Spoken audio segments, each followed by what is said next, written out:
Welcome back, everybody, to the SQ1 Championship, the highest quality production this side of Dubai because our cams always work. My name is CJ. I am joined by Jamada, and on today's agenda, we have our second quarterfinal matchup where Split Raiders take on Lionscreed. Now, Jamada, yesterday we saw Sparks dominate Black Lion in a quick 2-0 victory. What does your gut tell you? Are we going to see another one today? Could definitely be in for another one today. I'm personally hoping that we get to see 3 games, but Split Raiders are looking strong, and Lionscreed have definitely been scrapping out a few of their most recent games towards the end of the regular split. So could be in for a messy game. They don't like to go down without a fight, but they just never managed to really close out games whenever they do have a lead. So like I say, I'm hoping for 3 games. Could definitely end up seeing 2. Have to see how things play out.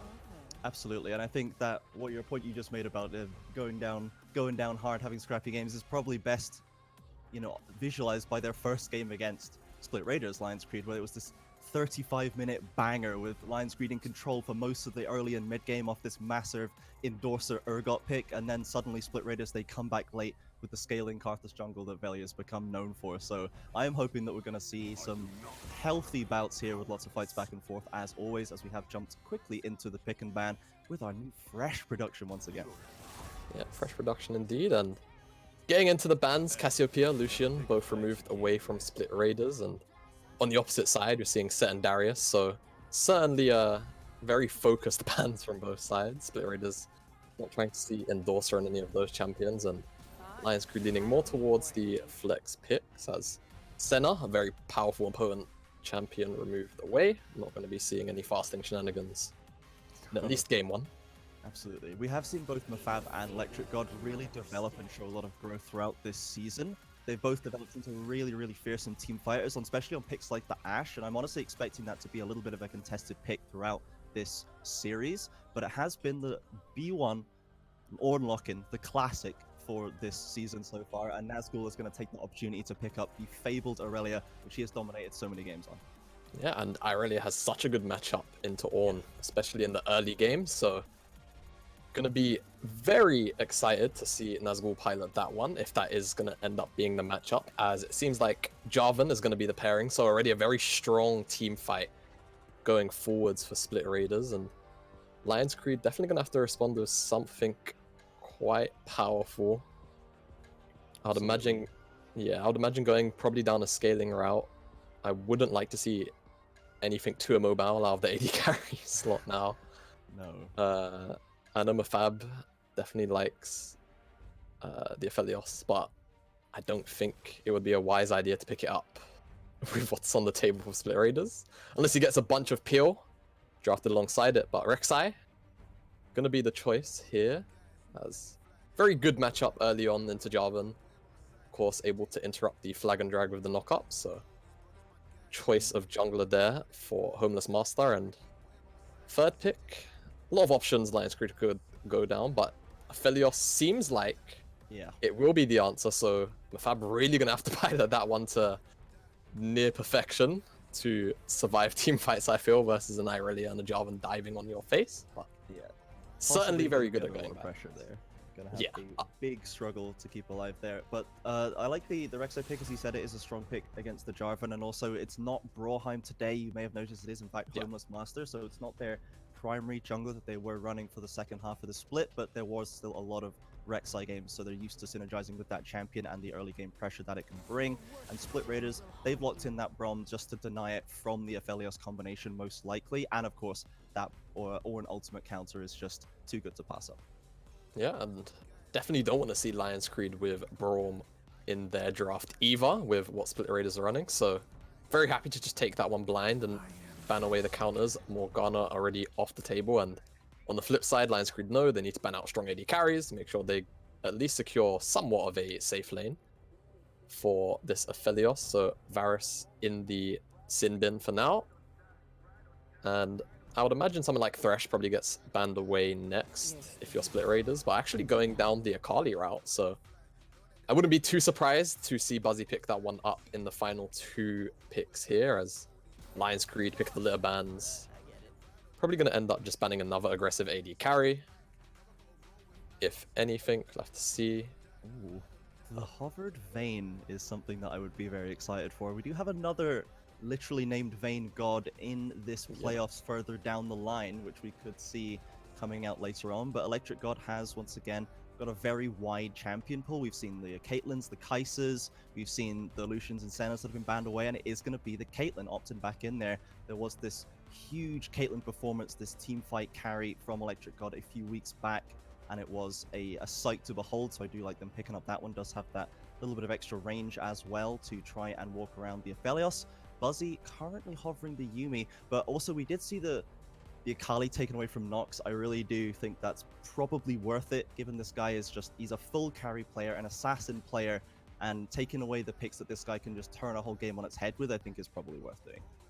Yeah, and Lionscreed actually opting into the Zillion is for now a flex, but I don't see Nox picking that one up, so imagine it is just going to go into the bot lane in Buzzy's hands. Is a very strong matchup into the Braum, and Nox is hovering Katarina.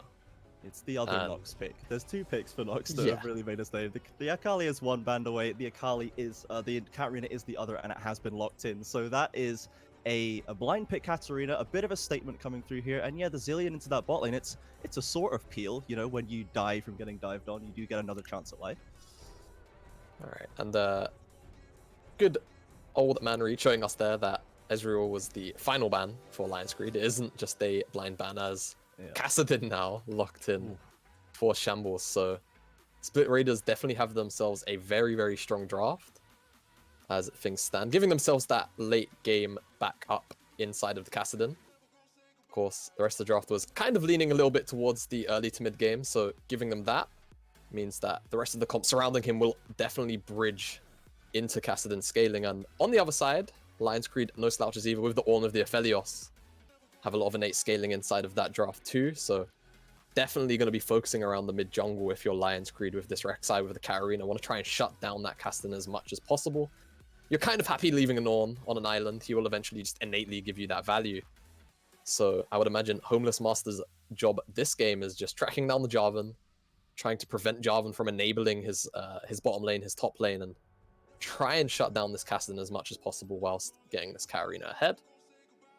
So both teams, very, very clear win conditions as things stand, and definitely liking the way both of these teams have shaped up their drafts for themselves.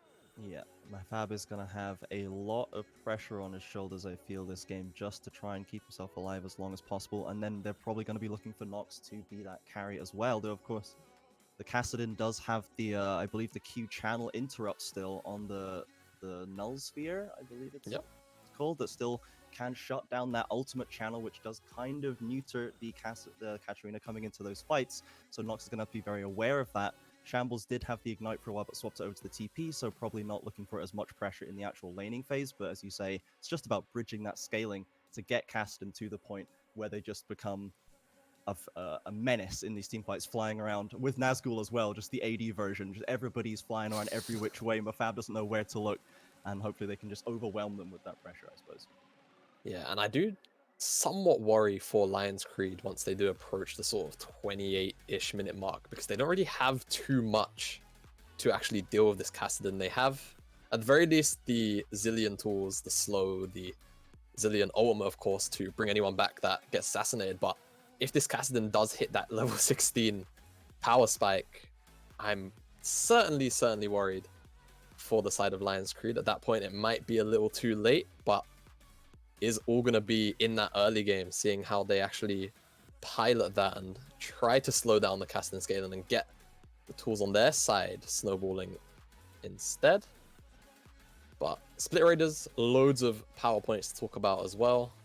The 1 item spike on Aurelia, pretty big. 2 items, Caitlyn. Sometimes people will argue 3, but I think once she has that attack speed item under her belt, she can definitely perform. Whereas Lionscreed, kind of just relying on the Katarina and the Rek'Sai to sort of hold the Aphelios and the Ornn up until they get their items in too. So very equal terms, I feel. Sort of edging, I guess, towards Lionscreed a bit. Obviously, particularly towards the mid jungle. Yeah, that is such a strong combination. And Nox, even if the game has to be put on this player's back, this is not a very easily tiltable player from what we can see. But there was a fateful game in the regular season where Nox went 0-4 in lane on the Akali, on his signature pick, and still managed to 1v9 that game. You know, in fact, he's probably the only player I've seen to literally 1v10 because he was actually fighting against his own laning phase in that game. This guy can just, I've not seen another player in this league besides maybe Nazgul have the same single impact on games. And I think that the series, regardless of how this game goes, is going to eventually boil down to who can carry harder, who can snowball the game harder, who can take that massive team fight win in the mid to late game, because that is how Lionscreed and Split Raiders games tend to go. They do go a little bit longer, and they tend to just come down to these massive clashes on the back of these star players. Yep, so in for a scrappy one is exactly what I heard from that. Yeah. And should bring us exciting gameplay, I am sure. So I really do want to see this Katarina pick. It's very rare that we see Katarina actually inside of competitive games. It is certainly into a very difficult matchup inside of Kassadin. But I'm sure Nox has played this matchup countless times, of course. Very much known for Katarina amongst other melee assassins inside of the mid lane. Like we saw the Akali, we've mentioned it as well. So the fact that Nox has taken the Ignite here and going into the Kassadin, is this a lane that Nox is still somewhat expected to go even or losing on the Katarina, or is Katarina actually going to be able to push the Kassadin out early on at least and then just have to worry about it later? It's certainly something that can be looked at in many ways. I think definitely want to have the Ignite just to try and get the snowballing down, because if you're playing Katarina and you're not playing for snowball, then I feel like you might be playing Katarina incorrectly. Yeah. And of course, Kassadin in lane actually isn't too weak. Well, he can definitely trade back, especially like a champion with Katarina who kind of relies on the daggers to actually get trade damage in.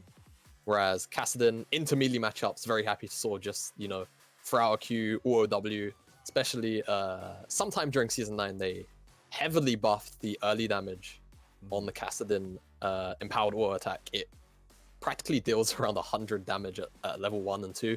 So it's a lot of damage to just, you know, throw out. So Shambles is gonna sort of be kind of comfortable isolated, but as soon as the Rek'Sai gets involved, then things start to change. So Jarvan definitely gonna have to stick around the Kassadin to make sure he's in a secure lane, put down some vision.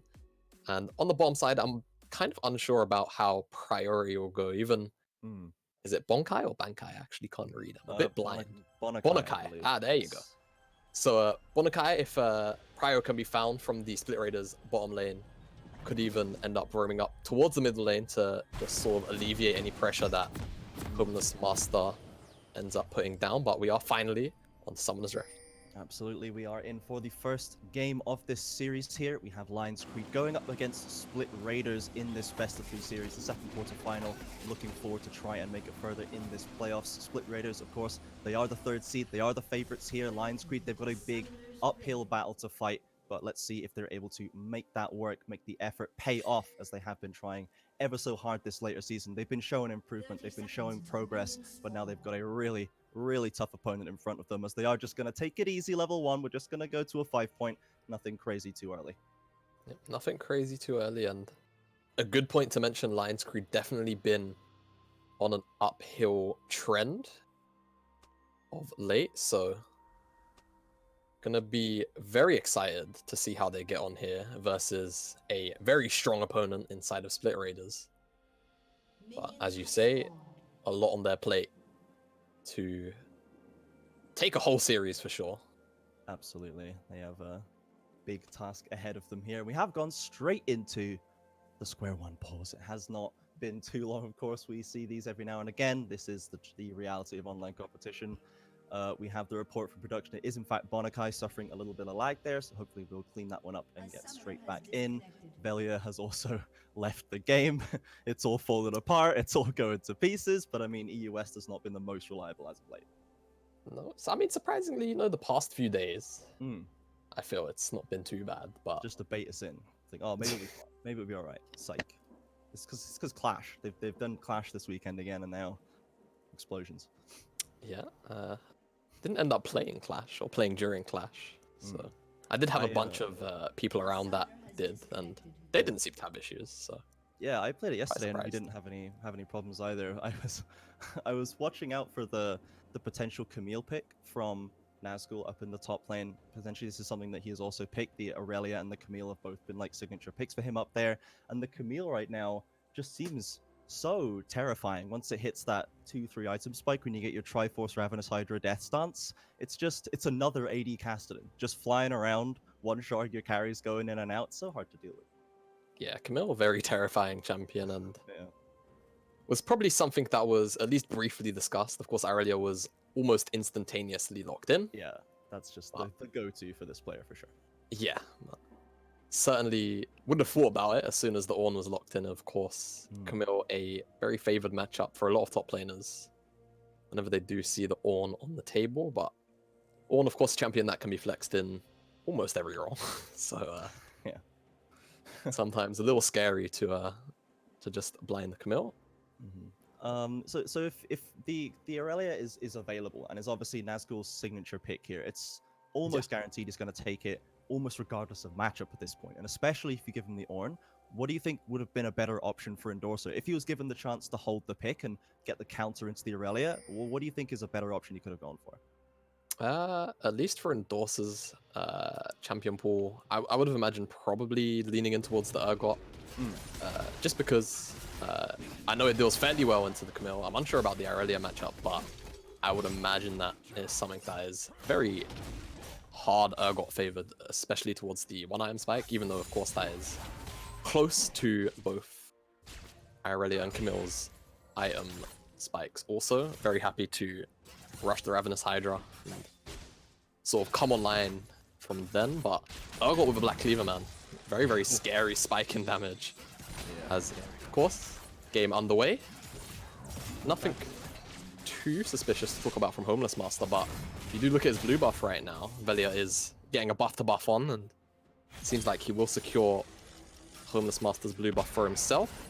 Have to see if he sticks around and ends up going for the Grump. It seems like he will, as Homeless Master and the rest of Lionscreed seem completely unawares to what's going on in their blue side quadrant right now, as Nox, hard prio in the middle lane, getting his ward on, as seeing a trade on the top side. Yeah, here comes that standard pressure from these lanes. We saw Nox pushing in to get that Conqueror procced, and the same with Nazgul up in the top lane. Velia now coming down towards this mid lane with Homeless Master on the bot side, going into the bot side red jungle, so maybe looking to steal it away. Whether or not they were aware of that steal, it seems like they're going to try and get some effect, as Nox has got some company in the mid lane with Velia double buffs prepped and ready. Bonakai actually finds Homeless Master too, and Nox needs to get out of dodge here. does jump over to Homeless Scrappy. Master. A lot of damage onto Monica. The double bombs into the first blood to Homeless Master. Velia comes in on the backside, but now here comes Mafab to support. That trap does land onto Nox, and big shot will come back. But that's the first blood secured by Lionscreed on what looked like a situation that wasn't going to go their favor. Yeah, no, very much looked like a very dire scenario for Lionscreed right there, but managed to come out with the kill. Don't even end up burning any summoners on their side either. Is actually just Velia that blows his own flash. And Wanakai ends up dropping as you're seeing Homeless Master kind of looking to poke his head towards the mid lane. Yeah, it's going Certainly sticking around. Is on a ward though. Shambles is aware of this, can get out of dodge, does still have both the summoners there, is going to walk away. Homeless Master did get that first blood though, going to get towards those early items, maybe take control of that jungle even more. As you said before, this is a nice matchup for the Rek'Sai as Mafab is now pushing Electric God behind that tower, chunking him down very low. Chunk down very low indeed, as Split Raiders bottom lane actually just going to outright recall. So pushed out of lane. More of that. Yeah, don't want any more of that. As Homeless Master gets a double skull for himself. Very happy start for him, I'm sure. As we also saw Velia actually assist Shambles in shoving in this wave to... I would have thought actually get Shambles a reset, but ended up sticking around. Maybe Velia instead. Yeah, just wanted the pressure. Tried to get towards the topside skull, but didn't work out for him as Endorser's hit the only power spike one needs. The Bami's Cinder, so gonna win out every single trade now. Yeah, and he's got that wave nicely shoved in.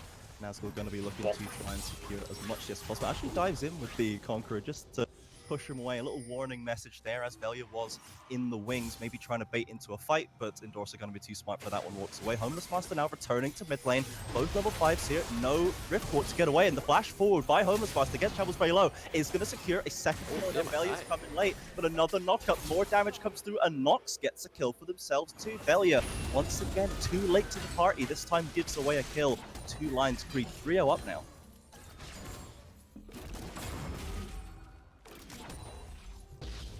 Really very unfortunate for Lionscreed there, as now Homeless Master has returned to this middle lane to get Nox shoving this wave in. The ult has been secured by this Katarina too. They are going to back away, finally get some items on the board, but ultimately that's Lionscreed with a tasty 2k gold lead this early on.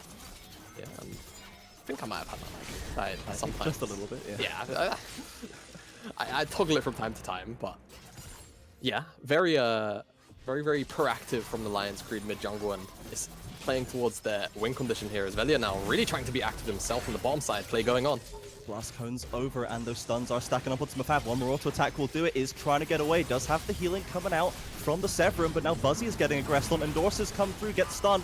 Does get the ult onto the side of Electric God, but can't finish the kill. Now Velia gets caught too deep. Goes down to Homeless Master again. And Nazgul can't land the ultimate. Lionscreed, they slip away with a 1-for-1, but the flash forward from Nazgul. He wants more. He is not done, and Mafab does go down now. Nox is caught in the wings there, has to escape back to the tower. What looked like it was going to be fine for Lionscreed does end up with 2 kills in the Aurelia's pocket.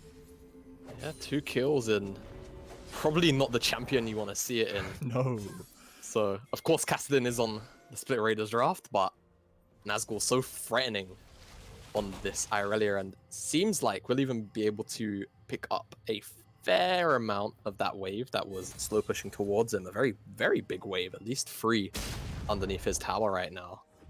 As a lot of it did die, but is gonna at least make it to most of the casters. Pick these ones up, but very, very happy scenario for him, as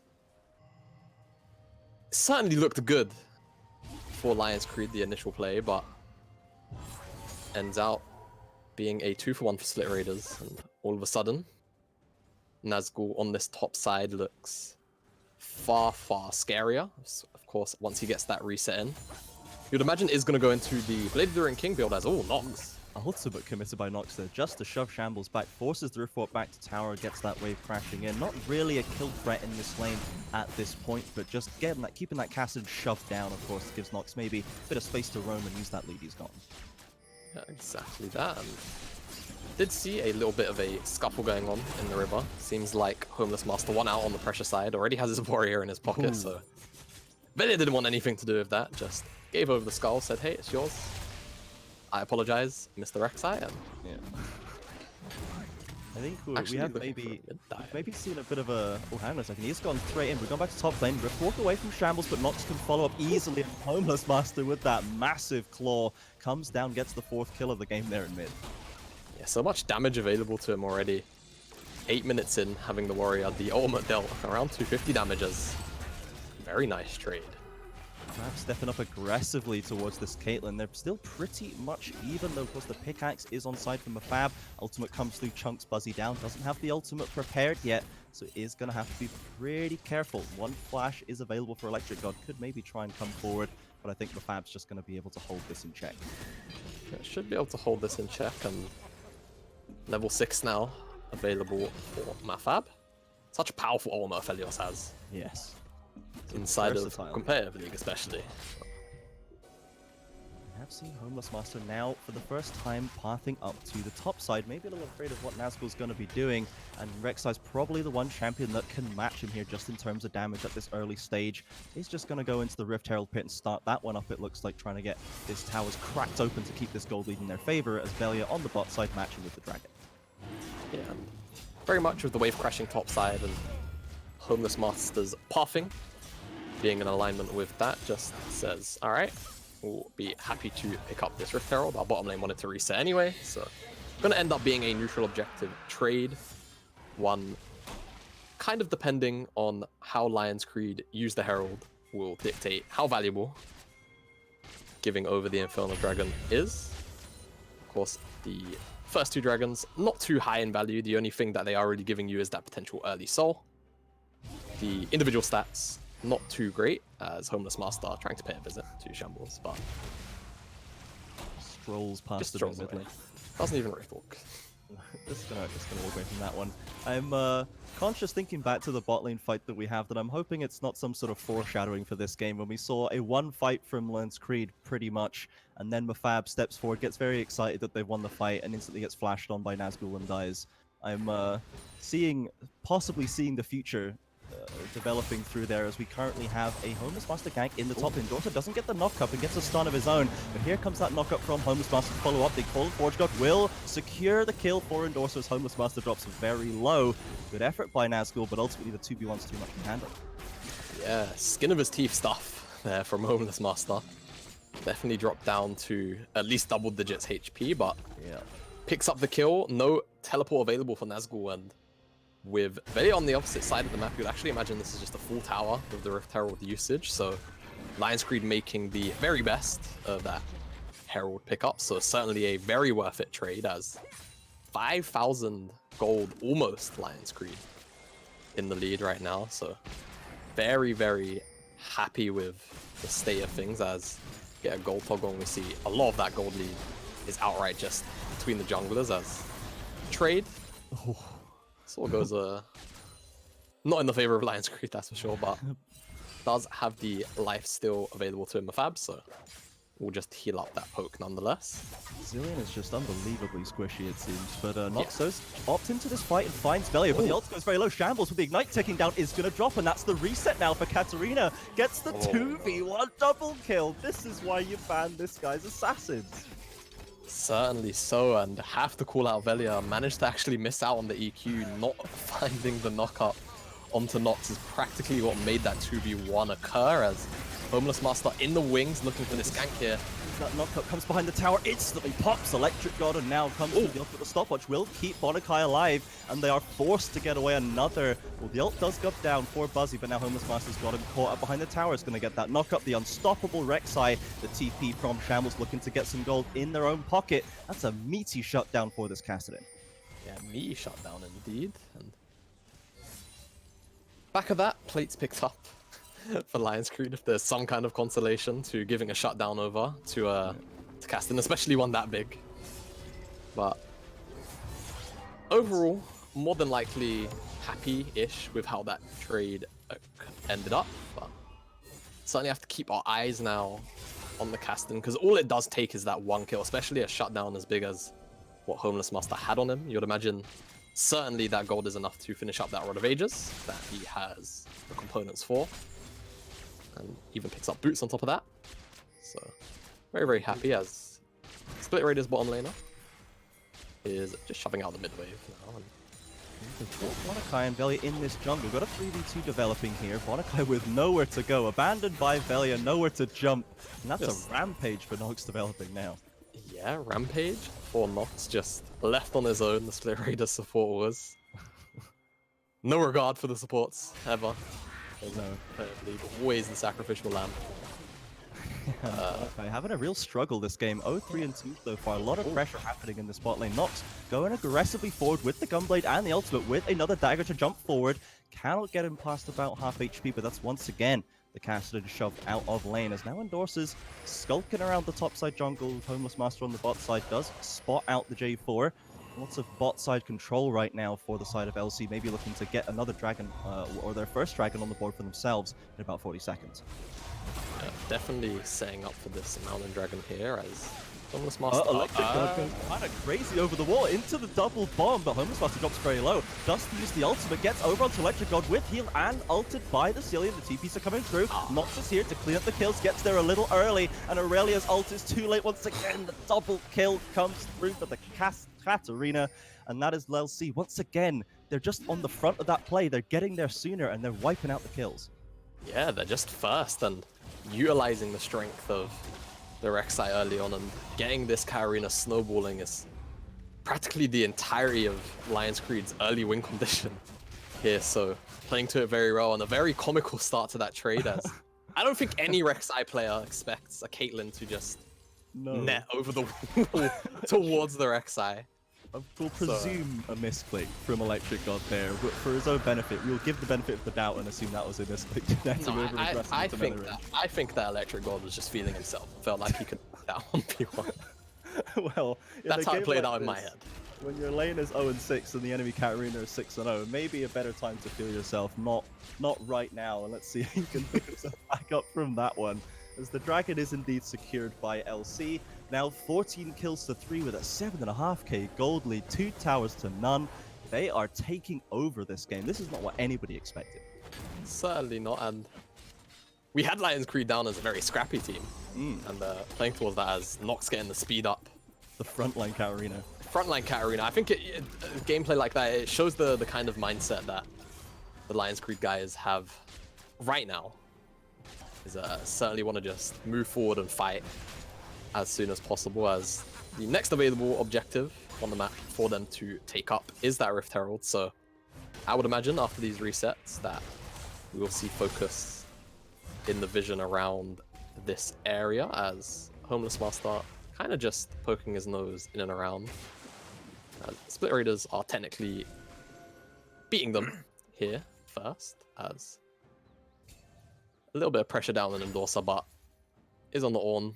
Already has a Sunfire Cape. He's not under too much threat of dying, especially now that Homeless Master's in the area and is going to find over the wall, cold portal comes through, but goes onto Aurelia instead. No need. Velia's gonna go down to Homeless Master regardless, and now Mafab from the left wing is going to clean up Nazgul as well. There's just too many members there. The Aurelia and the J4 fall easily to Lionscreed. And still in that kind of situation, Nazgul's damage was kind of scary onto Mafab. Have to at least highlight that despite the very huge gold discrepancy between these two teams, it feels Nazgul is at least on. Launches forward onto a trap and gets stunned up and is going to use the Cillian ult, but Buzzy coming in clutch. There's a trap underneath the Katarina once again. Another big chunk of damage comes through. Electric God has to walk away, but Nox maybe he's stepping a little too far. Dives in with a double kill, Nox! I'm sorry, I'll never disrespect you again. That's the easy kills for Katarina with the flash forward. Not even a flash forward, just a Shumpo into the instant death. My goodness. And definitely want to point out the certain magical white book that is in Nox's inventory right now. Oh boy. 18 stacks to its name. It's very much operating like a Death Note right now. I'm sure he's looking to add at least 2 more names. Yeah, that is get going to be himself to that 25 mark. Yes, that mid tower completed as well. And Dorse has been swapped down to the bot side, and no Dragon on the field right now, but still a lot of bot side presence on both teams. As Dorse steals away that Gromp, just gonna walk away. Velia, maybe is he gonna go for this one? Maybe he doesn't want to give it up. He is going to go forward with the flash, and then it's a melee range into the slow Velia with an interesting method of attack here. Nazgul is on the backside, but here comes Homeless Master once again, and Dorse is already winning this 1v1, and Velia is left out in the cold. Nazgul knows there's nothing to do, but now comes in with the Bonakai support, is getting that blade. The Rune King chunked down with the stun, and can't quite finish off the kill before he goes through, but the shutdown is at least secured by Nazgul after the ultimate comes through. Now Electric God comes to back up a 2-man stun, gets onto Mafab, but Mafab will burst down the Aurelia, and now is chunking out that damage. Nox shows up to clean up the backside, and that is just LC walking away with a legendary Katarina in their pocket. And Shambles, the sole survivor of the Split Raiders team Just right watching. now. Just watching. Guys, I'm scaling, please. Yeah, Nazgul did get 2 kills. One kill, sorry, for themselves again. So what gold STR are securing is going on the right targets, but man, it's not a lot. It's not a lot. It's certainly not a lot as Lionscreed 12. This is not final. Velia is back in again, goes to him with the ultimate. Velia is losing his mind live on air. Nox goes in to push Shambles away once again. 25 stacks hit. You've got to imagine that's going to be the Rabadons on the next back as well. This is going very out of hand for Split Raiders. Yeah, I'd probably wager the game's practically done as Velia trying to find the EQ flash. Doesn't quite land on his target, and I kind of have to throw a little bit of shade out to Buzzy. I'm kind of unsure about why he reset there. He had 4 resources, health and mana, and had he made it to this fight, it would have just been a complete wipe, giving over no kills to the Split Raiders side, if I'm to be incredibly critical of this play. But once Nox shows up, it's pretty much a done deal. Just wipes the entirety of Split Raiders. There's just nothing they can do. The so-called peel on the side of Split Raiders just cannot do anything against this Katarina, who has indeed locked in that Rabadons and is going in 2v1 into the Legendary. Just goes in, just kills him, gets another one, gets a double. The triple probably coming in. There it is. Nox gets another. The Dragon secured. Velia finally deciding to go out instead of in, and is going to return to the top side jungle. But I mean, when does the /FF come through, Jamada? I mean, Kassadin's scaling. So, hello. Velia going in once again, spots another chick. Aggressive. Shambles maybe looking for that, but no, Nox is there. Nox is back in. 2 just completely melt them once again. Shambles, why did you bait me into my jungler? And now it's another double kill for the Kassadin. It's basically the unofficial Penta, and the A secured. The Baron, they haven't even broken the base, but we're 28 kills to 5 at 20 minutes. What is this? This is not the prep I was told going into this game. Oh my goodness, I baited you. Oh dude, have you seen this Nazgul guy? He's so good. Here he comes. Here he comes. He's here. Nazgul's now he's coming in. He's running. Got 3 kills. Oh, he's juked them over to the blue side. Has got some vision over to the Baron pit. Mafab is there. Nox behind them, but now the pincers are closing onto the Aurelia. A large stun with the burst from the Katarina. I keep calling him Kassadin once again. And now they just go back to the Baron, I imagine. I mean, it seems like Split Raiders, they're not on the same page. They're trying to go in and in and in, and it's just not the time for that. Alright, so if you're Split Raiders here, you're probably wondering about how you're going to approach Game 2. I mean, Nox is already wondering about Game 2, still going in for that kill, into the 1v3 double kill, searching for more targets to get over. I think actually Shumpoed on the same side of the wall there, but it's going to catch Velia, coming around looking for maybe to try and sneak him for a steal, but Nox is hounding them back through that EQ. Maybe can get a speed up from the Zillion. The Baron has already been secured. Shambles has already been killed. Nox has spotted Velia with the sweeper to get another kill locked in. That's the Rift Herald's been dropped mid. There was a Rift Herald that hadn't even been used. That's now just soloing the towers as the LC just run over Split Raiders again. I don't think I've seen a gold lead so large at this timer since maybe the FPX versus G2 series. Oh, dude, that's the only thing that still too soon. Still too soon? Alright, well. Always and forever will be too soon. Yeah, Split Raiders definitely thinking about Game 2. Have 2 choice words. Ban Karina might be the... Do they opt into the Akali, or do they ban both? Do you just get all of his signatures away, or maybe just try and find I mean, they certainly had the option to ban away both, but when they did R3 Braum, it did make at least a little bit of sense to sort of remove the Morgana inside of lane. But, I mean, if it means you're giving over such a powerful pick to an 18-0-7 Katarina. Yeah. It's a statement game. Flashed in once again with that knockup, has to go straight the way out and knocks through easily. Bonacar on the front line will get melted once again. LC, they are just mowing them down in their base. Nox cannot stop right now, goes right in and right out with that triple kill. Nazgul watches helpless from the base as LC secure the first game in this series. 37 kills to 5. What a statement in game 1. Well, if you're Split Raiders, that was a game. Lionscreed coming out, all guns blazing. Yes. Yes. Reed echoes my mind right now in our ears. Very scared to look at the damage graph as oh dear. My word. Okay, Nox. That's something. Okay. Yeah. So if I'm just trying to do a quick tally of the amount of damage that the entirety of Split Raiders did, so 2 of them have 20k, 25. So more than 4 members, any 4 members of Split Raiders combined, I believe, more or less, on the Katarina. So that's a carry performance, I believe, is the official term for that. Yeah. Even if my maths is correct, ended up dealing more damage than his whole team. I think the number's pretty close. I'm a little bit too tired to do the exact numbers. But more or less the same. He's basically done the same damage as his whole entire team. Yeah. And little bit of flame for Endorser. He upgraded the Caitlyn's Infinity Edge before the Katarina's Rabadons. I mean, not that it mattered. 14, so not that it matters that much, but I mean, he could have just, Mafab was closer. Yeah. I think that he did ding level 14 off the Baron, maybe. So maybe didn't have death cap Nox. I'm kind of unsure. Just trying to pick nitpick anything from yeah, pretty much at this point. But my word, that was dominating isn't really even the right word. It feels it was be understating it. I feel CJ slaughter, complete decimation at that point. Like in the actual meaning of decimation, the fucking 1/10. Just everything is destroyed. You're 10 times better than them. Whatever it is, just unbelievable performance from the side of LC in this game 1. We are going to go to a short break to digest, to calm down.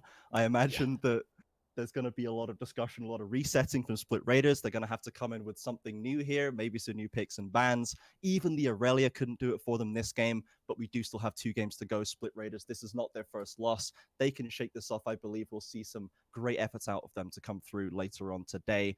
We'll be back after a short break, everybody. Do not go anywhere.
welcome back everybody for the second game of this series, Split Raiders versus Lionscreed. We had an explosive one to say the least, game one. Now Split Raiders are on the back's foot. We all thought they were going to be in control. Jamada, what do they need to do to deal with this aggression coming out of Lionscreed? All right, CJ. Yeah. Are you ready? Hit me with it. Are you with me, yeah? Yeah. Yeah. All right. It's 2 words. Mhm. It's Bancarina. Whoa, okay, hold up. Don't just calm down, okay? Just relax, okay? I don't want this a revolutionary tactic here. We're very by the book here. We don't just ban carry characters. Sure. I just I feel like maybe it gets a little bit harder now that Lionscreed are on red side. Of course, can opt into holding Nox's pick, so you know, certainly Nox will more than likely have the counter pick inside of his own lane, as Lionscreed typically kind of just blind whatever endorser is most comfortable on in terms of, you know, bruisery tank champions. However, I still think if you're Split Raiders, you just ban. That's the incorrect champion of the two that would be class. Yeah, that was it was good. It was real good, but I don't think it was the problem. It was a problem. It was not the problem. It was certainly a issue. I think the bigger of the two problems in that game was definitely Karina. So I'm hoping that they end up just banning it here, because even Lionscreed could technically take it in R3 and then just remove counter picks to it then and there. From red side, actually, Lionscreed are a little more likely to actually take a mid lane pick early, as there you go. Yeah, okay. That's that really. We got there, right? We got there. With these two bans being thrown out, it does mean there's a lot of power picks up, even with the Darius ban too, technically. So Aphelios, Ornn still could be on the table, depends on what Lionscreed decide to ban in their final ban here, opting to take away the set. So Aphelios, Ornn, Senna even still all up and available. So Split Raiders, a lot of champions to pick from. Could even first pick their earlier. I know they are very fond of that Nazgul as well. Would probably take it into most matchups, it seems, but yeah. It did feel like he wasn't able to get as much value as I'd expected out of the matchup. He didn't even really accrue much of a CS lead until, you know, plus 100. And I mean, there were some jungle issues in that game. For the side of Split Raiders, but you know, I did expect more, honestly, from Nazgul into that matchup. Into, as you said, like, it's a good matchup for Aurelia. We should expect him to take control of that lane. Yeah, and actually first picking the Maokai. Ooh. And Lionscreed just gonna say, okay, sure.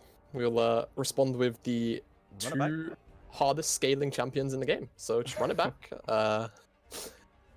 Very happy, I'm sure Lionscreed are, with this 1-2, as Split Raiders now at least probably going to take their AD carry in this rotation. Loads of strong ADs still up. Things like the Varus, the MF. Caitlyn, of course, also something that we saw from the last game, as Echo going to be the lock-in here. Very strong jungle at the moment, and of course always has the potential of being flexed into the mid lane. Of course, something we've known Echo for a very long time, as interesting first hover. Okay. Leaning into more what I feel like we're gonna see. I mean, I think the Echo jungle was what they ran against Lionscreed in their game in the regular split. I might be wrong, but I believe it was the Echo jungle, and Velia did look very proficient on it. Overall, it seems like when we see Velia on these more early game jungles, like the Jarvans, which we've now seen, the Lee Sin, it really did not perform as well as we'd expected. When we saw him playing things like Karthus, his early game on Karthus is miles ahead of his early game on Jarvan, which is not the most common scenario, but maybe with something like Echo that isn't a strong early AD bruiser jungle, we'll get back to the Velia that we know and love, who is, you know, 5-0 on Karthus jungle by 15 minutes and has won the game by 20. Maybe we'll get back to that. Yeah, and Lionscreed briefly mentioned that they could certainly take their mid lane pick in R3, and they've done just that, and banning away the counters. LeBlanc, the first of 2 bans here for Lionscreed. I'm curious to see what the second one is. Syndra, also something that can be a pain in Akali's side, but I've definitely seen the matchup swing both ways, but Nox saying, don't want to deal with it, just a very potent champion to give over. However, if Split Raiders do opt into another AP champion inside of the mid lane, they are going to be dipping into a lot of magic damage on their top side, and especially with Ezreal down 2, it's certainly something to at least give some thought to, as Split Raiders banned away the Morgana, banned away the Lee Sin of Homeless Master, so no Lee Sin here for Homeless. I would imagine the jungle pick is what's taken here. I appreciate that hover, but I don't think it's what we'll see here. The Trundle seems way more likely. Yes. However, I'm personally not a fan of it here, but we'll be locked in nonetheless. Can sap away the Maokai stats, so always going to have that value to him. Yeah, got a lot of intriguing hovers in this champ select, trying to keep us on our toes here. So if the Trundle maybe wasn't what you would have preferred here, now that you've seen a game of Homeless Master, you know what this guy can do. What would you have preferred to see? Do you think he takes the Jarvan and shows Billy how it's done? I don't feel like Jarvan's the pick here. You're dealing with Echo, you're dealing with Ezreal. Gragas could be something that is very strong. Is technically also a flex if Buzzy's feeling the Gragas hype train, I'm unsure. Outside of that, you probably do want to keep it to a physical damage jungler though, so maybe something like Olaf. Also would fit the Lionscreed comp very well in being that sort of strong early game jungler, but is technically a counterpicking yourself. Oh, wait. Are we looking to support Maokai right now? Is that? I guess so. This is something we've seen a few times, or at least I feel like I've seen it a few times in some higher MMR solo queue games, and also I feel like I've seen it in at least one comp game. I feel like a team pulled it out on the LEC, but I can't quite. It's at the tip of my tongue, CJ. But I mean, the concept works. The theory is fine for Maokai support for sure. And if you're against Ezreal, or with Ezreal, I should say, you know, it's a pretty safe lane. You've all got plenty of safety, self-sustain for the Maokai. You've got good engage to follow up on the jungle ganks if you get a good setup. You know, I don't dislike it at all. The Trundle is potentially stealing stats from there, but it's a support Maokai. It's not a top Maokai. It's not going to be as beefy. You're not getting as much value from that, and no one else really on the side of Split Raiders has anything to give the subjugate for Trundle. Yeah, no. So Split Raiders again should technically in isolation be pretty happy with their lane matchups, and even Echo into Trundle is something that Echo is normally happier out of the two.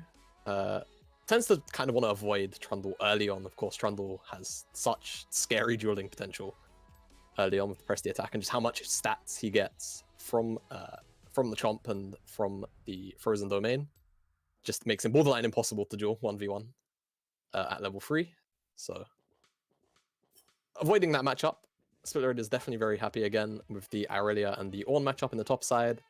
Vladimir is something that slowly will outscale the Akali. It's something that Vlad is just kind of known for, really, isn't it? Will just eventually kind of outscale whatever he's laning into, and of course doesn't really care about the Shroud. Will just channel the Tides of Blood in the middle of it and always get at least that confirmed damage off. So Split Raiders very much okay with what they have, and on the other side, Lionscreed, same old story. The Ornn, the Aphelios, hyperscaling in those two areas with a sort of strong early jungler and a sort of mid-game-ish mid laner on top of that. And of course, we saw the Akali banned away in game 1. This time traded out for a Katarina ban after what was a I can't really put a worthy descriptor on that performance. You all saw it. It was, we know, it was just, we'll move on for now. And we're Split Raiders trying to mentally move on for now. But man, I'm not going to forget it for a while. I'm not going to forget that for a while. I do like the Vlad pick for Shambles. It's a pick that he has gone back to again and again this season. It's been like a tried and true pick for him. And it is still going into the kind of, I'm just going to sit back, lane. I'm not going to talk to your assassin. Just do what you do. Okay, I'm going to scale up and then I'll be big late game. Last game didn't really pan out. Things were arguably a little beyond his control in that game. But I think that Shambles is going to be comfortable going in here. And as long as Split Raiders can remain more stable early and mid, then we could see a very threatening Vlad coming through. Yeah, definitely. And I'm actually kind of curious to see the bottom lane of Ezreal and Maokai and how it kind of operates, at least in the early stages. I'm kind of curious to know whether or not it gains out priority. But with Zilean in the bottom lane, I kind of doubt it. Very hard champion to push out in terms of prior. There's only a few supports really that kind of beat out Zilean. Something like Karma is kind of the only thing that really comes to mind at like the start. But even then, I feel like Zilean is probably an equal to that champion. So Sapling's definitely going to be annoying to deal with inside of lane, as I imagine we're going to see sort of a AP-ish variant of Maokai, and I want to know what keystone he'll go to, because I've seen the Aftershock, I've seen even wacky things like Guardian, Comet, like sort of more aggressive runes. But I feel, yeah, I know, I it's how I reacted to. I feel like Maokai is one of the few champions, at least in support, that could maybe run the Omnistone. As crazy as it sounds, it's something that he gets okay usage out of. Certainly no Bard level of Omnistone user, but goes in with that Hail of Blades proc on the route. Just terrifying. Just womps away with that big old arm of his. Yeah. I imagine we'll probably see. I only question the keystone just because the Trundle's there, and certainly giving Aftershock stats over to a Trundle is not something you want to do, and of course, kind of just makes you a very skinny tree, very easy to chop down. Absolutely. If he's the target of Subjugate, so I have to see what he opts into. It's interesting that Buzzy went back to the Zilean. I think it's really just him playing to type, I guess. He does tend to focus on the enchanters and the mages. When the Braum was open, it went all the way through, and Aphelios Braum is so common. And, you know, you can get the stacks to deal with Nazgul when he comes in. You can block the Ezreal ult, or, you know, doesn't really block the Maokai ultimate. You just kind of stand in the way, and that blocks it. But so that even though they had this very meta combination available, Buzzy still opts to go for the Zilean, which he did pilot very well and got some very clutch ultimates to save his team and get them snowballing through. And as you say, great prior on this champion. So I like that he's still opting for the known success and does give them this prior into an interesting lane. And then now with Mafab with the cleanse as well, that's kind of the biggest engaged threat really for Mafab is the Maokai route. Otherwise, you know, dodge the parallel convergence, I guess. But like, once you can get away from the roots, if Nazgul is being corralled as he was in game 1, then you're kind of laughing, no? Yeah, I'm kind of curious as to why Mafab has opted solely into the cleanse, considering what's on the opposite side, because it's only 3 hard CCs, and considering you have a Zilean, yeah, you should normally always be able to speed out. So I'm kind of almost surprised that we don't just see a double exhaust outright. Double exhaust? Yeah, not like double exhaust. Wow. Yeah, double exhaust. One for Vlad, one for Aurelia. One for Vlad, one for Aurelia. It's a very... You'd be surprised how borderline unplayable it becomes for diving champions like Vladimir and like Aurelia when there's so many exhausts available on the opposite side. So certainly kind of just having cleanse practically to just deal with the Maokai roots on a consistent basis, I suppose. But have to see. Maybe in-game, cleanse saves his life on more than one occasion, so I end up looking like a fool. We'll see. But we shall see. And I mean, once if they're diving in the side of Split Raiders, they're going. It's once again, it's a team which mostly Mafab and Buzzy are the vulnerable people here. With Nox has the Shroud, of course, it's just waste time. Endorser, in theory, is too tanky to really care about that.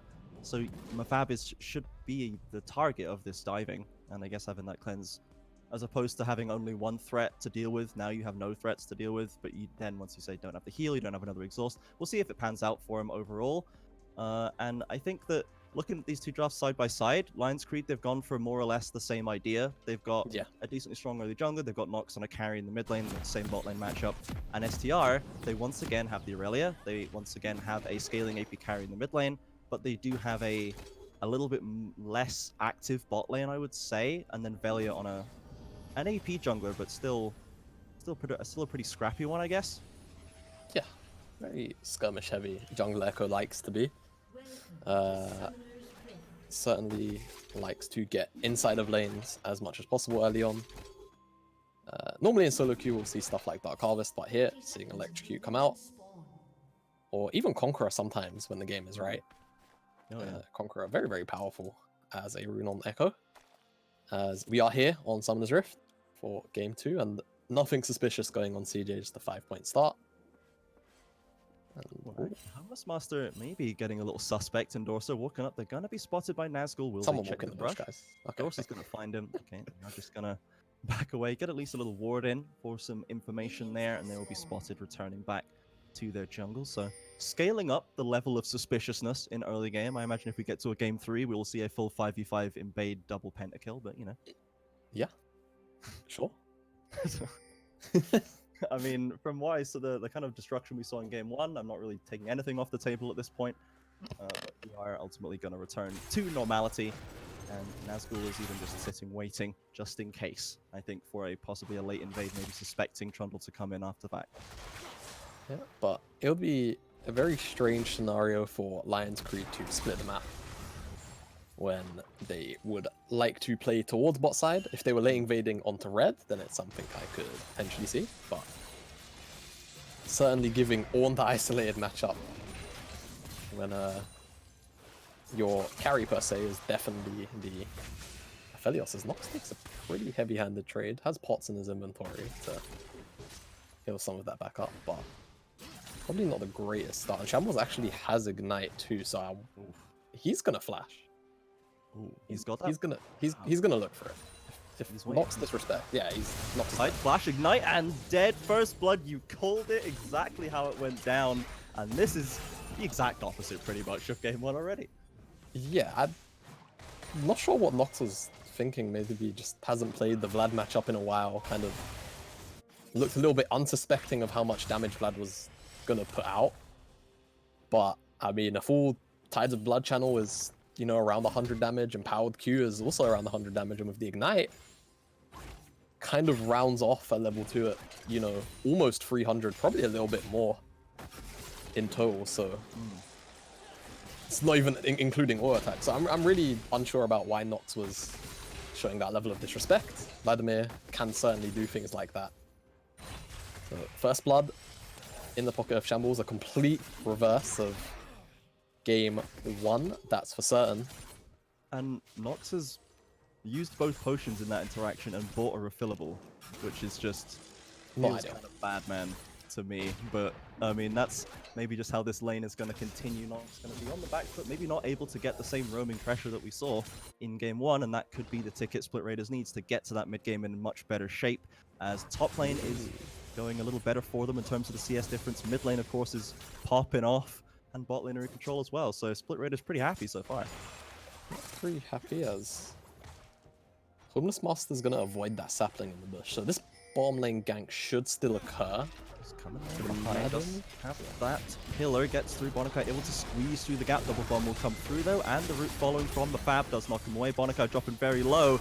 With that flash forward from Homeless Master, not going to secure it though. Will at least get away with his life. Now the sapling catches him on the way out, but Bonakai sneaks away. Sneaks away. Has the Hex Flash as well now. A true savant of his time, Bonakai. I hope he's I'm hoping he's running sorcery too for the Nimbus Cloak. It's such a powerful combination, Hex Flash and Nimbus Cloak. Just turns you into a mini Sonic as extended trade actually. Has opted for that fight and Dorsa pops the Conqueror, but the wave is just too large. Nox is actually up in that topside jungle, finds Velia. Homeless is spotted, gonna get that proc coming through, the 3-hit passive special. Velia with the electrocute proc gets that second kill of the game, and now Nox searching for something off the backside. Shambles is moving up past the tower now. Nox caught in his topside jungle, into the Shroud, just waiting, watching. Ignite comes through, the Shuriken does not land, and Velia, the Power Convergence, looks to get that stun. The shield will at least make it a little bit safer as now Nox retreats. Endorser shows up late to the party, maybe wants to try and get something here, but the buff is already gone, I believe. Homeless Master has come off the fountain, just trying to keep them in their jungle, but they are going to slip away. Velia gets out of there, Nox coming through damage, maybe wants to go hard for this in the Palo Convergence. Shuriken misses once again, and Velia slips away. Shambles now gets Nox very low. Has to retreat. Sham with that big burst, but no, gets knocked by Endorser and is actually the Ornn securing the kill. But look at that CS difference in top lane while this was happening. Yeah, so that was a chain of events. Seemed like Velia was getting his invade on when he found Homeless Master, and then it turned into what we saw. And Endorsa seemed like ended up having to roam away from a wave that was frozen on him. Missed out on a bunch of CS initially, and then Nazgul decided to eventually break the freeze and reshove it back, which is why we're seeing the massive CS discrepancy that we are seeing. But considering Endorsa has now 21 CS, definitely wasn't doing too well in the CS department before that, whole chain of events occurred. Certainly strange, and 2 times we see. Ooh.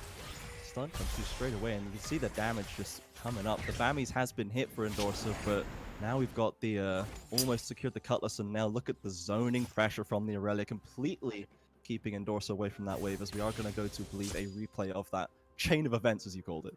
Yeah, and Veya catches out Homeless Master in his own jungle, and then knocks a level down, may I add. Yeah. Trying to skirmish with the jungler, but doesn't quite have all of the damage. Misses out on the Shuriken flip, and that's what makes a difference. And as we see there, the wave actually frozen on Endorsa, so missing out on a bunch of CS, and Nox forced to flash away as Endorsa is attempting to sort of corral Vania into his own jungle, but we all know how it played out as here comes the root. The cleanse comes through from Mafab. Bonakai gets away. The cleanse doing it to them, and the exhaust comes through for good measure from Buzzy. Belly is in the area with ultimate, but ultimately Mafab there, he is the one who walks away with that assist. Buzzy clean out of that kill. Belly is sneaking into the brush, and there's no vision here. Has he gotten in? Unspotted, comes at the power convergence. Buzzy flashes away. Doesn't have the ultimate. The stun lands onto Mafab, though. No summoners remaining. Electric God is going to watch as Belly secures that one. And the Q surely comes out. That dash forward into the ultimate back. A double kill for Velia. 3-0 for this Echo. Yeah, very, very good start in this game for Velia. A complete 180 on the performance we saw out of his Jarvan last game. And Lionscreed bot lane started out pretty good with that trade, taking down Bonakaya's. Oh, I see a dive. It's by really, there's no mana on deck though, but doesn't need it. Comes through with the tower shots, the slow forces at least the flash away, and Homeless Master's showing up to secure this counter kill. Is going to be cleaned up by the Trundle, dodges the stun out nice and easy. But that's still a dive, and the CS difference is now 45. Yeah, it's not something you like to see when you're not your top laner and you press tab and you end up seeing a CS differential this large. Practically 2.5 times the amount of CS. So Nazgul very accelerated in this game. Sort of like last game too, but I wonder what the record is for the quickest flame horizon in CS. Like, are we gonna get a 150 to 50 or like a 130, 140 to 40 or something? How quickly is this gonna completely spiral out of control for this Ornn now that this has gone down? Yeah, we're on track for it. As we stand, we're certainly on track for it. But taking a sort of broader look at the game at the moment, as Nox trying to get some trades down, but Vladimir's at the point now where he's just gonna sort of do this. Just wins. Yeah, he just wins. A little bit under a 2k gold lead for the Split Raiders. More trades in the top side. This is something Nazgul will win. Stuns come through, forces a flash as well. Of course, no flash over for Nazgul from that gank earlier. Homeless Master does flash forward to Shambles. Has used both the summoners ready, but Velia's covering the retreat. And the bot lane from LC's coming up too. So ultimately nothing going to be secured there. A couple of summoners burst. Yeah, seems like on the back of this, they are going to try and start up this Ocean Dragon, but such a risky... Oh, hello. Alright.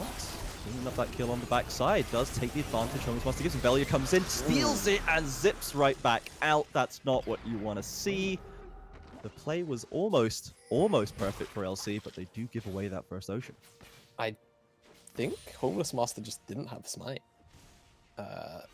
Because the dragon dropped low enough for it to just be a single smite. Yeah. That stole away the dragon, so Lionscreed even opting into starting up that dragon with no smite. Certainly a curious decision, but in the middle lane, we did not manage to at least pick up the retaliation kill back end of the initial gank. Seems like just the R, E out, E back in, R out. Ooh. Dang. Nifty, that was pretty stylish. That was clean, yeah. Really good, and yeah, we can see on the HUD. Yep. Homeless Master just doesn't have smite. So very curious as to why this was started up, as Lionscreed have to know that Velia is waiting in the alcove. Yeah, nice little zoom in on the ward there. The Alcove Gaming will be spotted out by Velia. Nothing to be secured there. Dorser committing onto the Aurelia with Nox in tow. Gets that knockup, but easily dashes away from Aurelia. Not quite timed right on that rotation, it seems. Yeah, one of the frustrations of dealing with Aurelia anywhere near creep, sort of like Yasuo in that regard, as Velia stuck around for a really long time. Yeah, not going to find anything for his troubles. No, pushed away. The top lane, we have seen another 30 CS for Aurelia when only 10 has been secured for Ornn, so extrapolating that out, we're still on track for the Massive Flame Horizon. I think we're looking at about 160 to 60, but currently we have Homeless Master coming in as well for a little bit of Alcove Gaming of his own, perhaps, to support Endorser, as the ultimate's not available, so perhaps easy to bait in Nazgul. This wouldn't be the first time Nazgul's been baited into a 2v1 that he didn't know was happening. Yep, certainly. Yeah, and engage on the bottom side and engage on the top side. Yeah, baited in he is, and now dashes away through the minions, geometries his way right out of there. Not even close with the slow from the ultimate, and Nazgul, they're playing that very well to escape. And nothing but mathematics to escape from that one, as such an annoying champion, but hey. The route the flash forward onto Electric God. Mafab cleans up one of his own. Now the TP from Nazgul comes in, and Mafab has nowhere to go. The cleanse is there, but help it will not.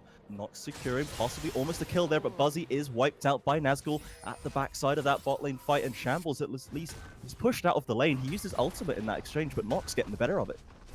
Yeah, Nox getting the better of him. Doesn't even have the gunblade. If this was a scenario where Akali, for some magical reason after the early game, has her gunblade completed already, then I would understand these trades going in this direction, but it seems like kind of a piloting error from Shambles in all reality. Yeah. Ended up with the worst end of these trades, as gonna get a replay of bottom side, as I mean, Electric God's just stepped too far forward with his support, getting some vision down, so Fab just takes full advantage, but immediate response, Nazgul with the teleport, and even without the teleport, you would imagine that both Buzzy and the Fab actually end up dropping, but just here to secure the free 300 gold. Velia coming in with that 2v1, pushing them up. The Herald does go down. I believe it was popped to secure bot lane tower first at least. Velia now looking very strong, exerting a lot of pressure over this game right now, as now that that bot side's freed up, we'll need to see if they go for the swap or keep Nazgul in this matchup. Homeless Master waiting in the wings, Ezreal coming through too. This 2v2 developing is not what Lionscreed wanted. Homeless Master dropping incredibly low. Ultimate misses, Electric God tries to get more damage out onto his Dorser, as now Nazgul's dropped down to half, but can chase him down with that Blade Surge. Come forward, the damage from Endorser goes through, and that will not be it. Nazgul does secure that kill. Ezreal there to support him in that top lane tower. Mafab and Buzzy though, getting some plates on the other side. Yeah, at least gonna be able to trade it on the bottom side, Mafab and Buzzy are, so getting some gold in their pockets as they are. Come through, the tower goes down, but Buzzy's going to get stunned up easily, and now the Maokai's come through to secure that kill onto Mafab as well. A double kill for the Velia, another huge sack of gold going into this Ezreal's pocket, as now Nox is one being pushed back, but in goes Nox, looking for this fight. Shambles walks away, the Ignite's already been used, ultimate used by Nox as well to escape. Was that just second charge, I just imagined, to get away? Just used it in the middle of that trade. Didn't want to end up taking the full all-in. So just backs away. Has the Gunblade now in his inventory, so for the immediate future should be getting the better end of trades and all-ins. But certainly Shambles winning out on that one. However, did burn his Ignite, so not going to have that extra bit of damage available to him for a little while, as it seems like Nox now going to trade places with his bottom lane, wants the much longer lane, but Lionscreed going to probably end up giving over this Cloud Dragon as Fab. The Chakrans, the Moonlight Vigil comes out, easily pulled away by Shambles, does force that. Maokai ultimate comes through just to zone away the presence in that river. That's a second dragon picked up by Split Raiders. Yeah, and does mean Split Raiders certainly on pace for around the 25-26 minute-ish. What was it? Mounted Song. There you go.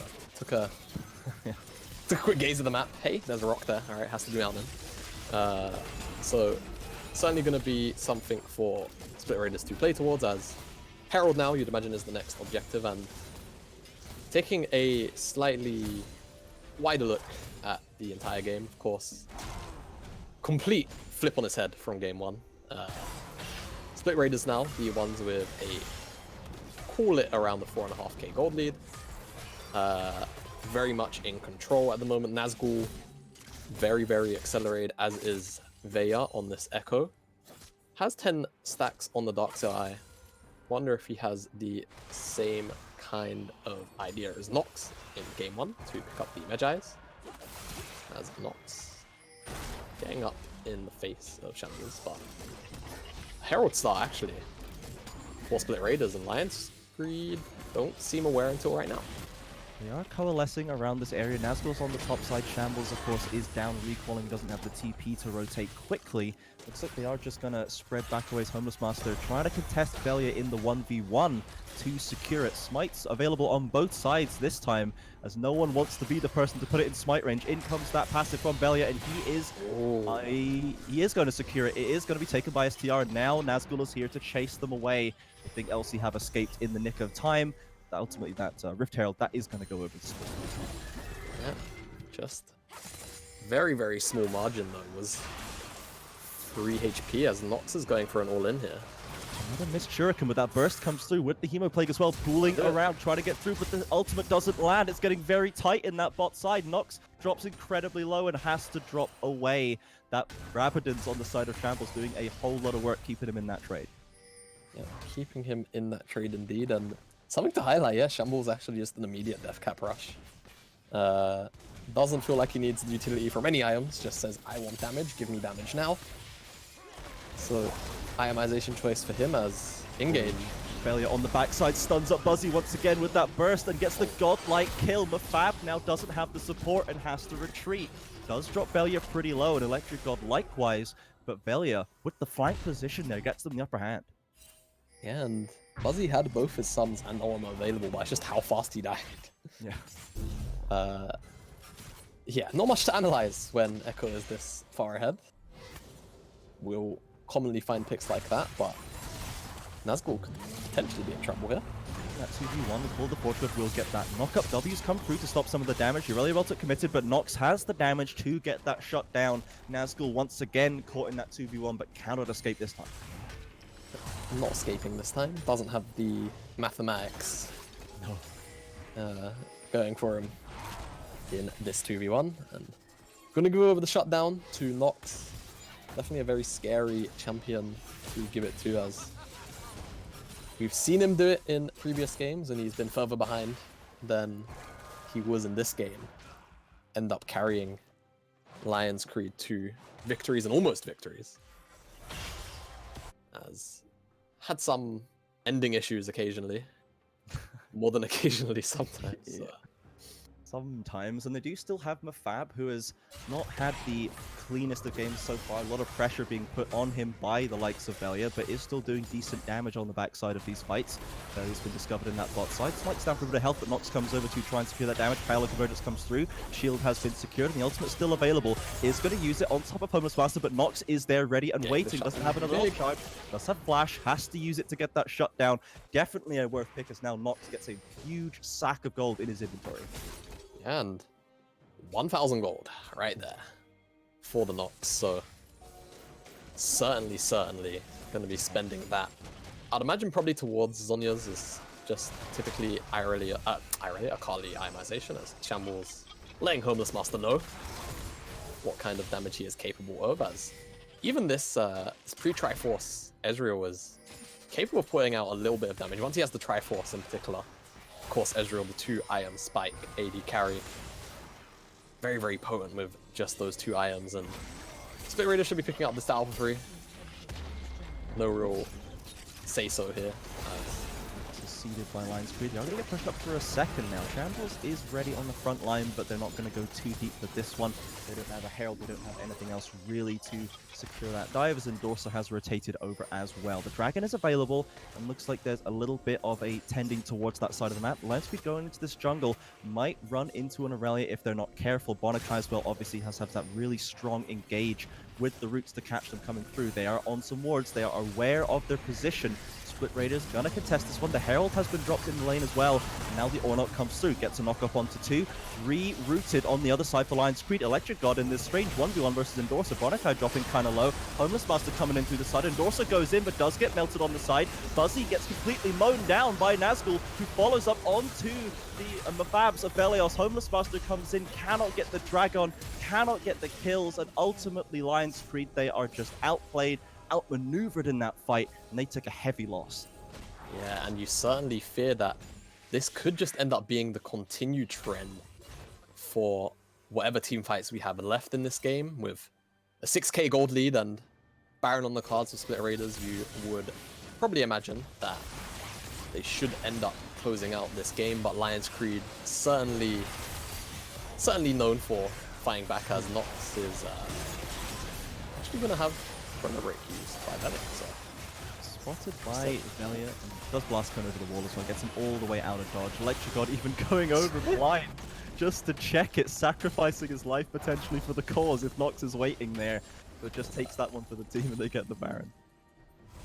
That was that's one of those things you don't want to see your AD carry doing in solo queue. No.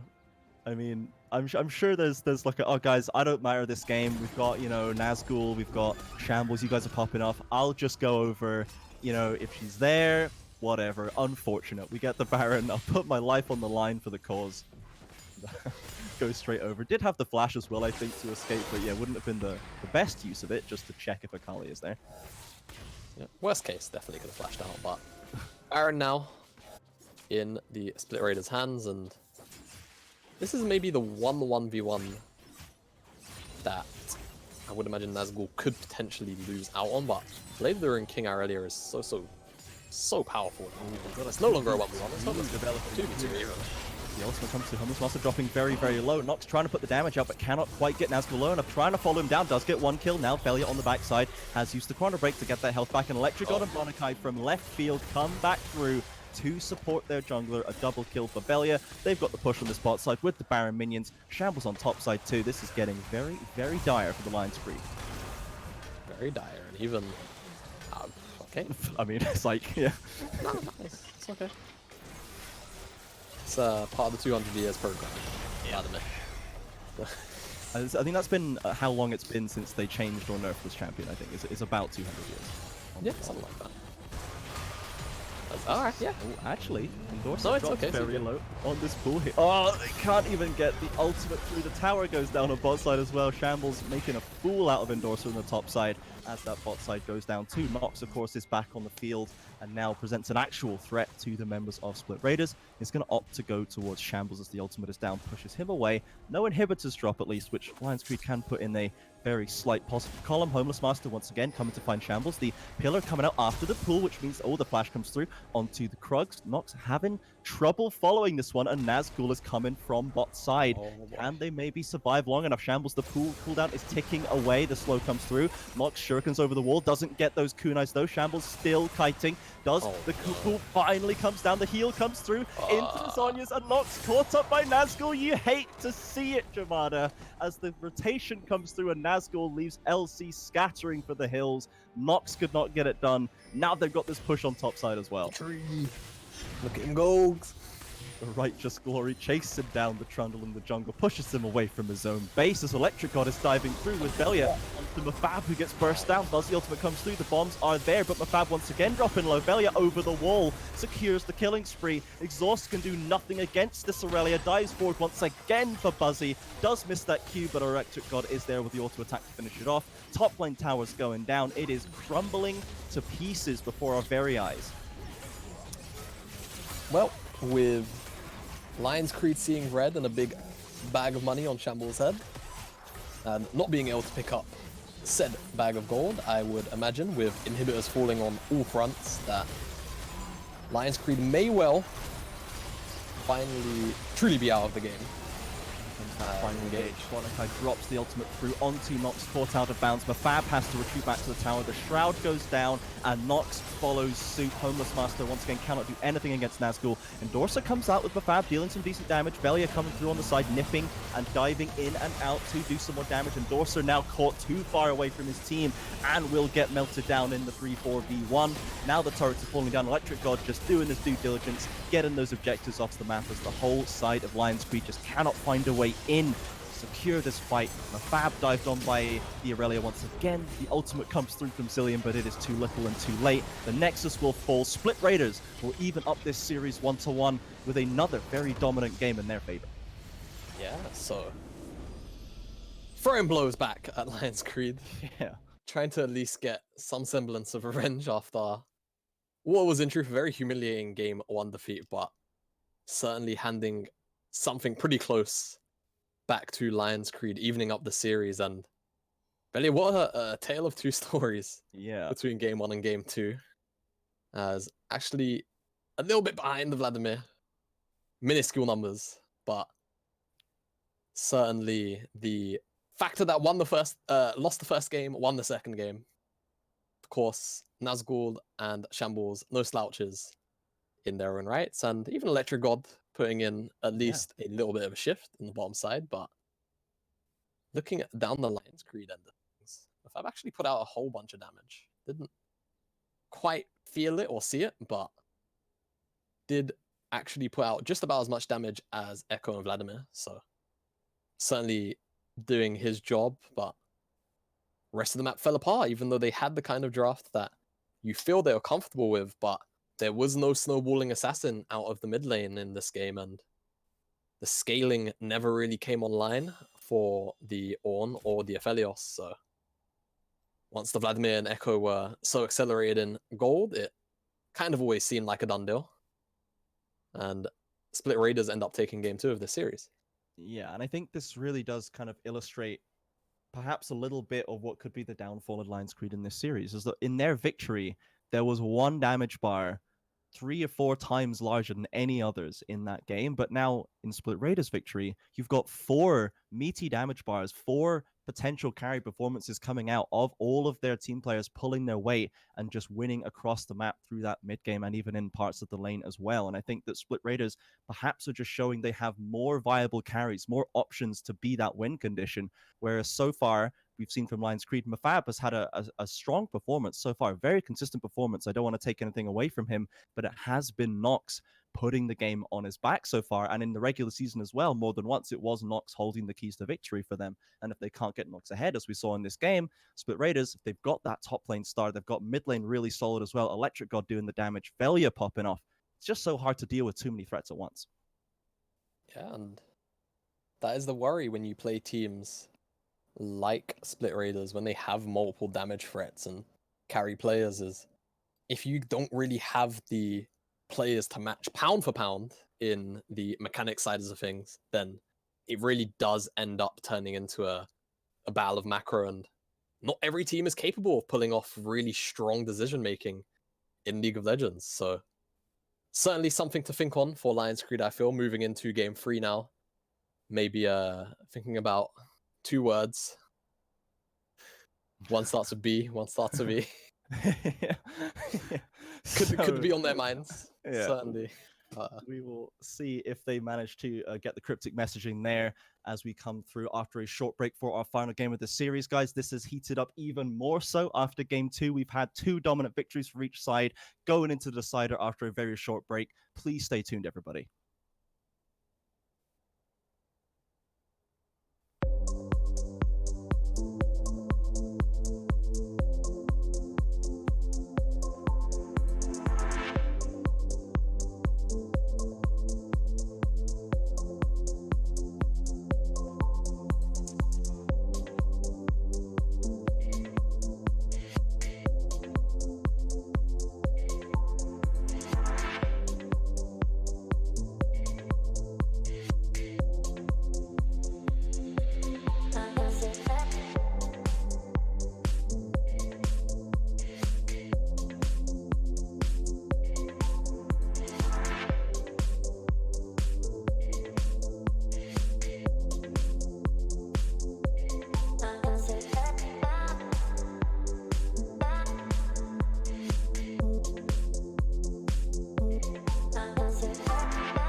You gave it up before you even tried, before you even gave it a shot. So why should I feel helpless? Why should I feel useless now? So find another way to get into my arms, to get into my heart again. Cause why should I feel helpless? Why should I feel useless now? Nobody's ever gonna hold me down. The night is young and we're friends. Nobody's ever gonna throw me down. There's nothing left you can say. Nobody's ever gonna hold me down. The night is young and we're friends. Nobody's ever gonna throw me down. There's nothing left you can say.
The night is young and we're free. Nobody's ever gonna throw me down. There's nothing left you can say. Nobody's ever gonna hold me down. The night is young and we're free.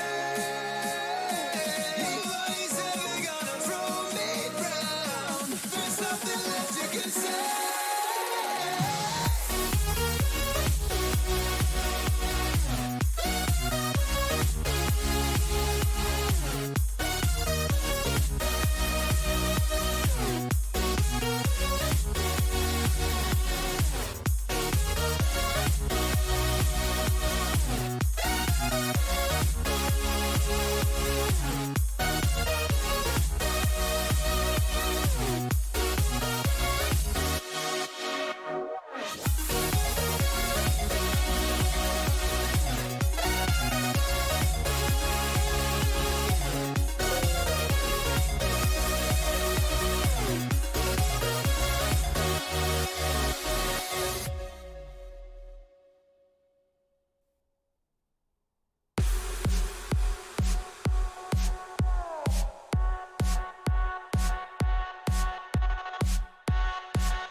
You gave it up before you even tried, before you even gave it a shot.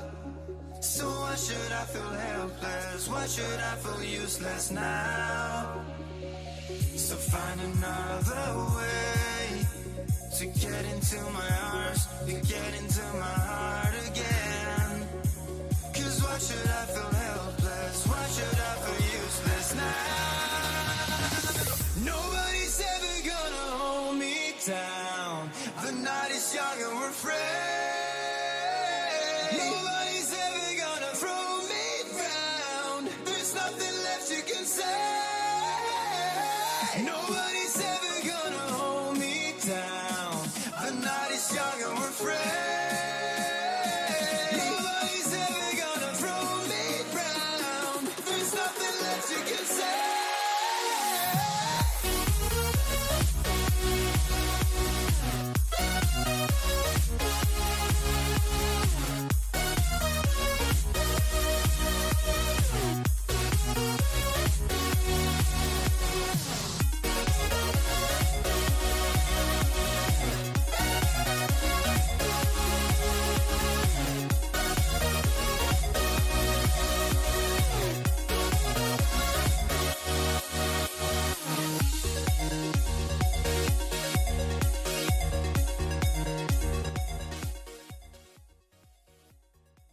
This is our final game of the series. Split Raiders versus Lionscreed, 1 apiece now after 2 massive performances in both games.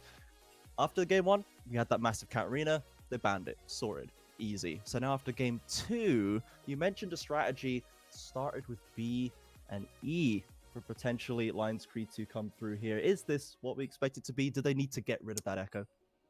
It could be a cause for concern, CJ, is what I'm thinking. After a game like that, it's always something that, as a team, it will just be in your mind.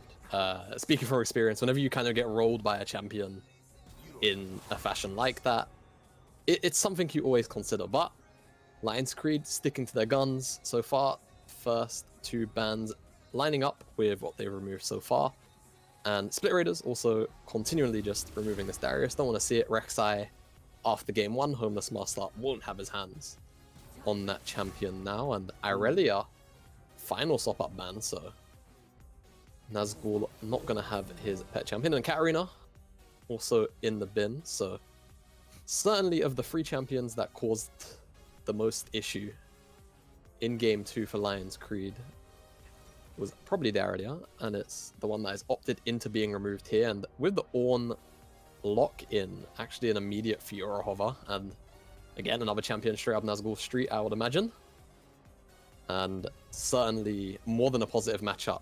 The Ornn is will always be comfortable, so locked in, and oh dear. I mean, well, there it is. Like, so the ban that I'm looking for Lionscreed looking at specifically is the Lucian ban, and that's Shambles has played it 1 game, I believe. He did have a strong performance on it, but I don't think we've seen Electric God, dominate on it. And Nazgul tends to go towards the Aurelias and the Fioras and the Camille's. So if any ban could be dropped fairly easily, I feel, for the Echo, for the 11-1 Echo, probably the Lucian in my mind. Yeah, and I mean, it's not like it's a requirement that all of a sudden Echo just needs to be removed, but if Lucian is a champion that isn't actually a flex pick for a team, it becomes a way less viable ban moving into drafts. And Caitlyn going to be the champion of choice for Mafab, and a very early, I feel, Kha'Zix lock going to come in here for Homeless, so certainly feeling to put his carry pants on in this game. And Kha'Zix is a really interesting champion. I'll get a little more in depth once I see the remainder of the draft for the Split Raiders side, but I would imagine Ezreal just gets locked and they kind of just yield the bottom side, or maybe the Ashe. Yeah, we have seen the Ashe.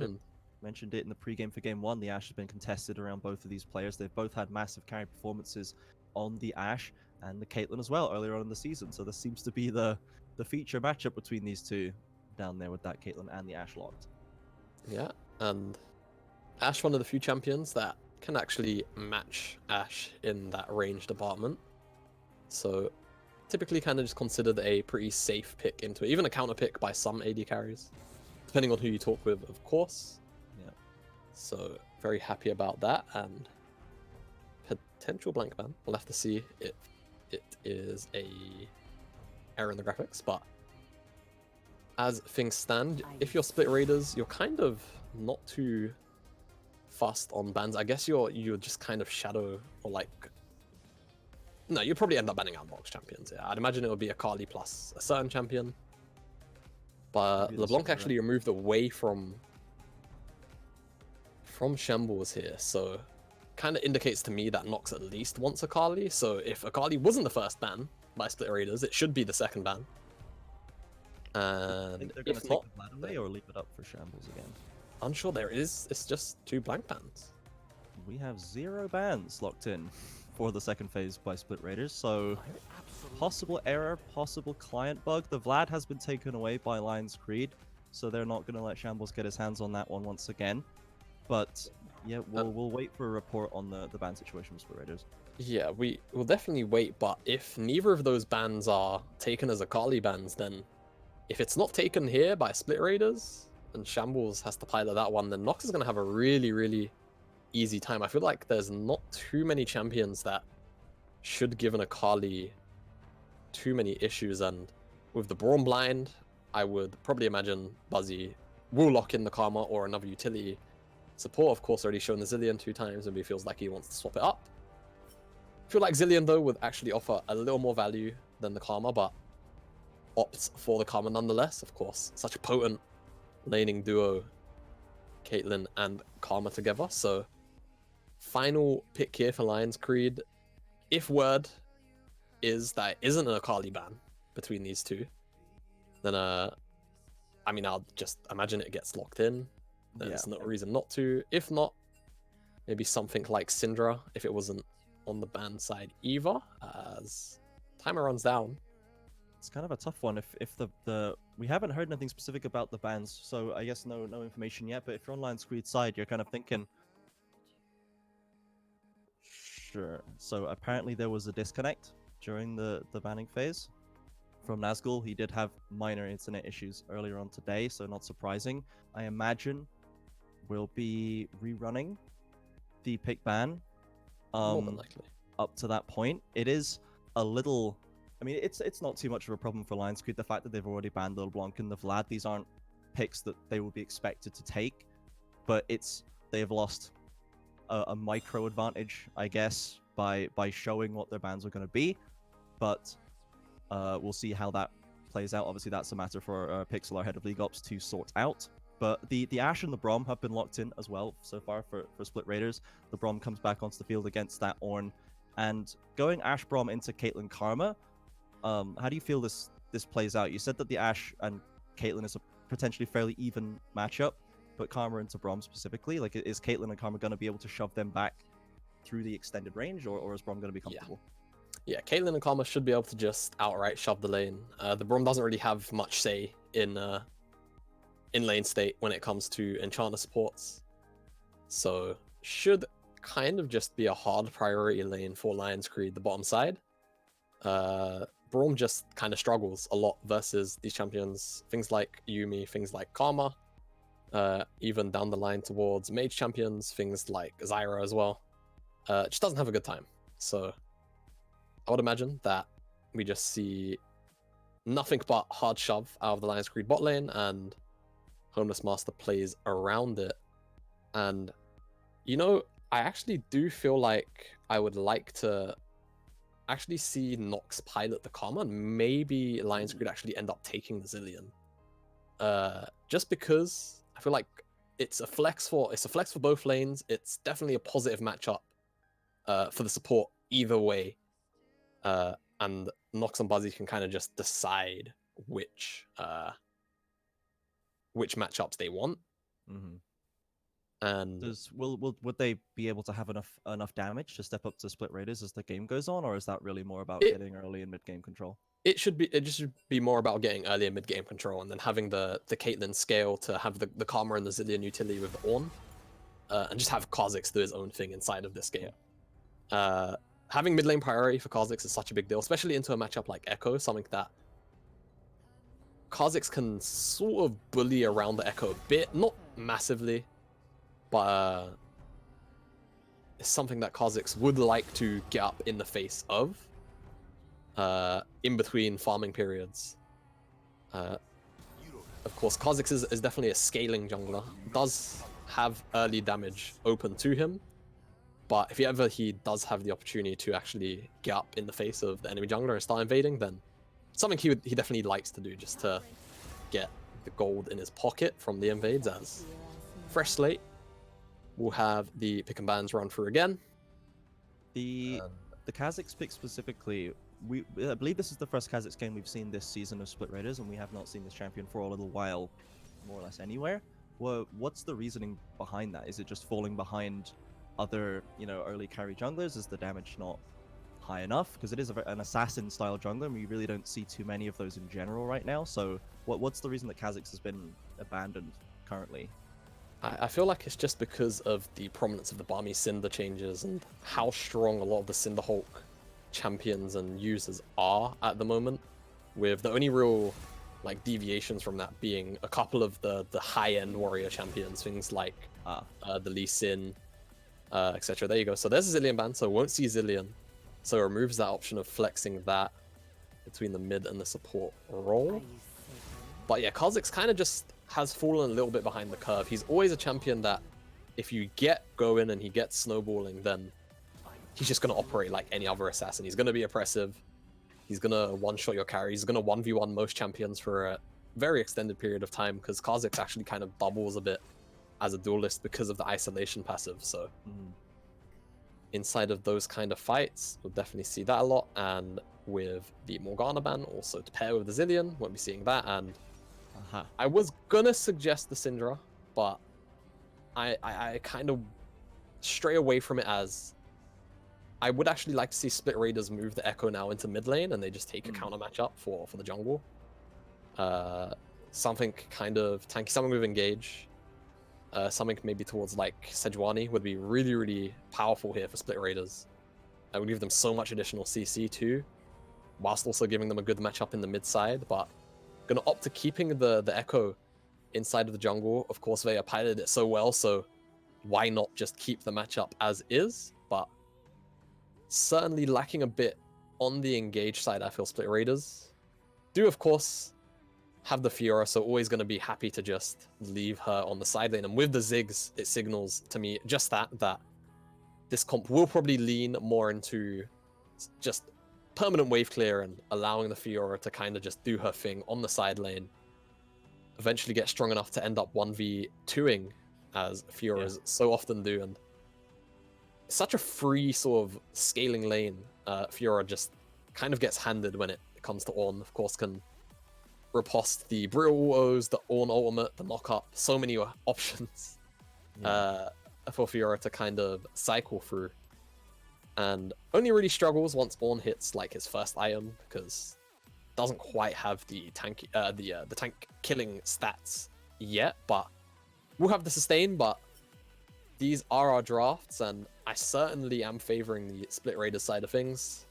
Kind of have the matchups of where I feel they want to have the matchups. The stronger matchups, that is. Ziggs should do fine into Syndra in isolation, but if Kha'Zix can sneak his way into the mid lane and Velia isn't around, then Shamble's definitely going to be in a little bit of trouble. We'll start to certainly feel bad if he ever falls behind in the matchup, but if he can stay on even footing, then Ziggs can always just offer Ziggs things, the permanent wave clear.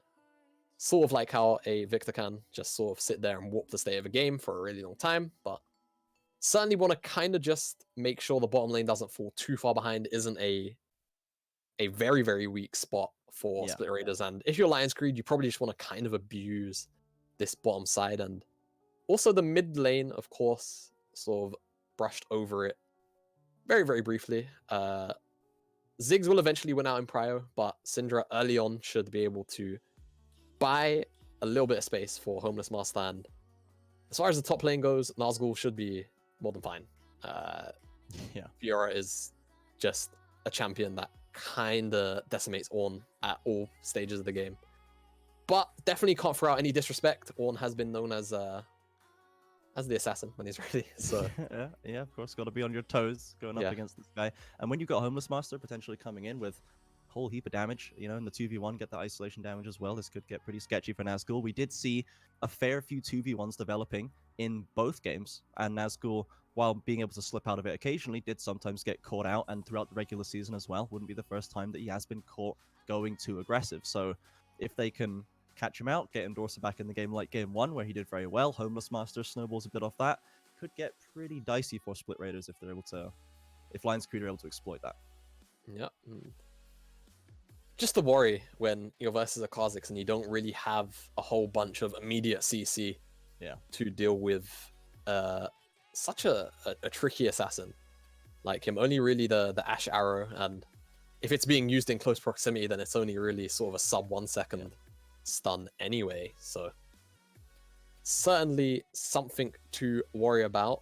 If he even picks up really 1 kill early on in the game, you start to worry, because once he picks up the warrior, once he has that first evolution, certainly a very scary champion. And Echo won't really have much in the means of sort of answering him, only kind of the ultimate to just run away inside of skirmishes. Post 6 early on can certainly find positive trades, but typically far and few between. The jungle matchup is more about who jumps who first. So it's certainly sort of a coin flip in that regard.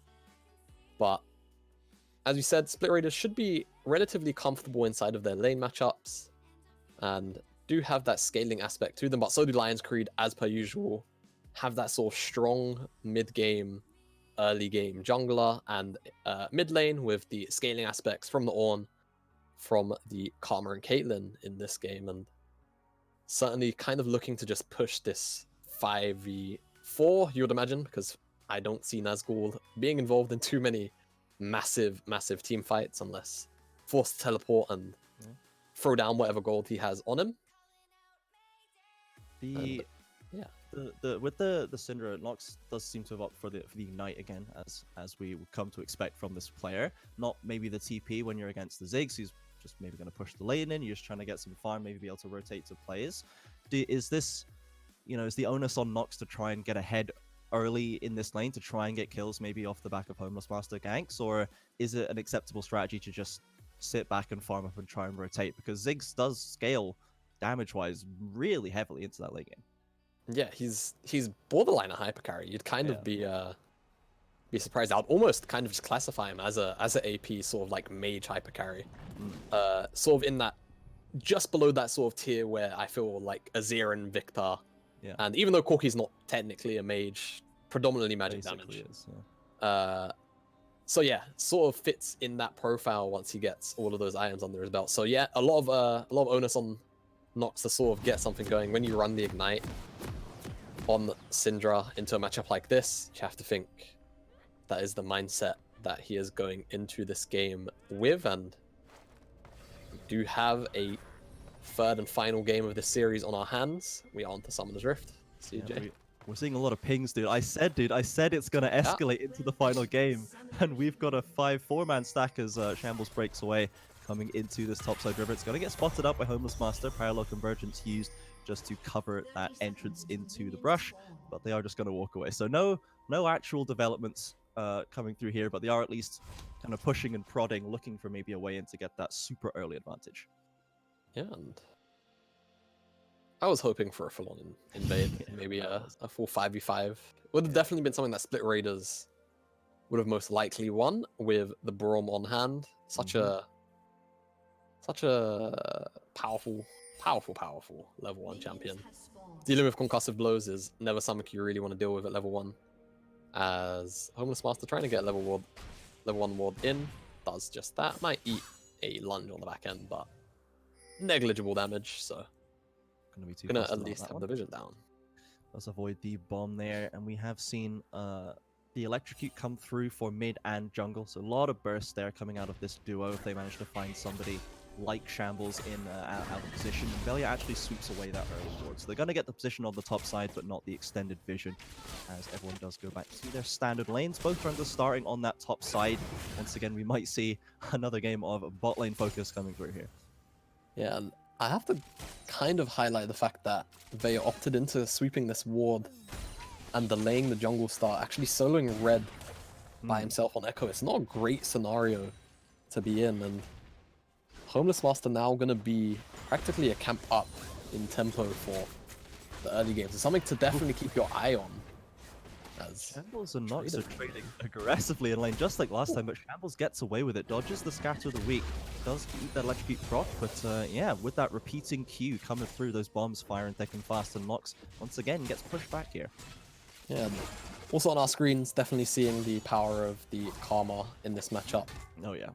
We'll just aid the Caitlyn in shoving in, and the lane will kind of just be like this, traps, tower hitting. And with Vea so far behind on tempo, 240 into the game, only now just getting off of the Krug camp. Whereas Homeless Master on the other side, oh, right. Lots of vitals being procced here, and Dorso shoved right back to the tower. Doesn't quite get the final one, but still Nazgul stamping the dominance on this mid lane. Nox jumps out of the satchel charges away from the minefield too, but those bombs coming through, the empowered auto attacks as well from Shambles once again give him the win, but Hope's about to flash forward. Under the tower, does force the flash out of Shambles, isn't going to get a kill of his own. Velia waiting in the wings, doesn't need to come in to support the Ziggs, but the flash for flash trade. Yeah, that was a very aggressive flash coming out of Homeless Master. It does, of course, mean that on the flip side, if they do manage to get another gank in, that Shambles will be really, really vulnerable. But certainly have to highlight how far behind in tempo the Echo was. Because of this gank has kind of been made up, so Homeless Master only really just going to have the Skull to his name, so not as potentially bad an early game as it could have been, but the invade comes in for the blue, parallel convergence comes down, gets that shield, no stun. The Homeless Master with a significant health advantage can push him away. Karma's rotated over, Brom and Ashe come to Velia, smites it away, and now the fight is turned on its head. Homeless Master is the one getting stunned up by Bonakai. Electric got to finish off first blood, secured by the Brom, and Buzzy forced to walk away as Mafab has only just rotated over. That invade looks so good for Lionscreed, but Split Raiders, they come out on top. It's like, once again, it's like a mirror of game one. Yeah, and because the bottom lane was being pushed in, Bonakai can afford to kind of match the Buzzy roam at the same pace, whereas Mafab, I mean, I think he stayed to shove the wave, and Electric God just ended up yielding, and it's what ends up winning Split Raiders the initial trade, as Endos is just eating trade after trade, is at least keeping up in CS unlike the last game. However, already one plate, 4 minutes down, you imagine this is just going to be the continued trade and trend of this bottom lane, so I'm gonna have to keep my eyes on Vea, on whether or not he... There. Yeah, tower shot taken.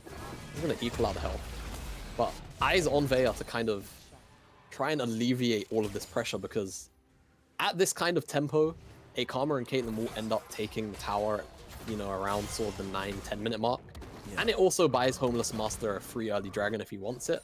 Is kind of unawares about... Oh, the stun lands. Homeless Master coming back in. No flash available, but the satchel charge is perfect. Flash forward from Nox to get one last auto attack, and will do it. Calculating the numbers down to the nth degree, and Nox gets that kill in the mid lane with Homeless Master's assistance. Yeah, and this is exactly what Lionscreed need to do. Just abuse this middle lane matchup. Abuse the bottom lane matchup. Lionscreed really need to get an early dragon under their belt, I feel, to kind of get the momentum going a little harder. But certainly a positive. The early invade onto the blue was certainly, I would say, unfortunate. Definitely could have gone either way, and it did end up going in Split Raiders' favor. But very positive to pick up this kill. Now, have to see where Homeless Master decides to walk to after his reset and after the camp take, as trade a little more even. As Endosa now has the item required to sort of survive in this matchup. Doesn't even need the Bammy so far. He's gone for... I assume we'll see that next, but he does have to... you probably see it next. But really, really need the Bramble Vest Rush in this matchup. It makes Fiora's ability to trade far, far harder. She can practically only really trade with Vials, and even then you see she almost hurts herself. As much, because she's not running Grasp, requires the Conqueror. So certainly going to be a little bit of a pain in Nazgul's side in terms of trying to snowball this lead, but I'm seeing a red ping onto Dragon, but it will kind of just be them recognizing that Lionscreed are kind of just posturing for it. And with the priority in both lanes, oh, Homeless must actually go for an invade. Yeah, there's no camp just prepared as Velia slips away with that gold, but they are going to get vision in this bottom side. And now with the bot lane pushed in, they're full HP, got all their summoners, not likely to see a dive, and they have that little ward there to spot out Homeless Master. Doesn't want to get a repeat of earlier on in this game where he did get punished for invading, but ultimately they know they have Buzzy rotating over, they have the pressure advantage, they are just going to get this little bit of extra gold away. But Velia, he's gone on the other side, he says, well, if you take my grump, I'll take your blue. And that's a trade he will take happily. It doesn't even get the grump. Oh, That is very unfortunate that's for Homeless just Master there. greed out of Homeless Master. Had smite, so could have secured the camp. Is at least going to get the dragon, but certainly being, what, 4 camps after Veya eats the grump behind, after the start that Veya was handed, having to solo out the red, being this far behind in camps is certainly a surprise and certainly not how Homeless Master would have hoped to have piloted the early game after the start, but at the very least, securing the Mountain Dragon.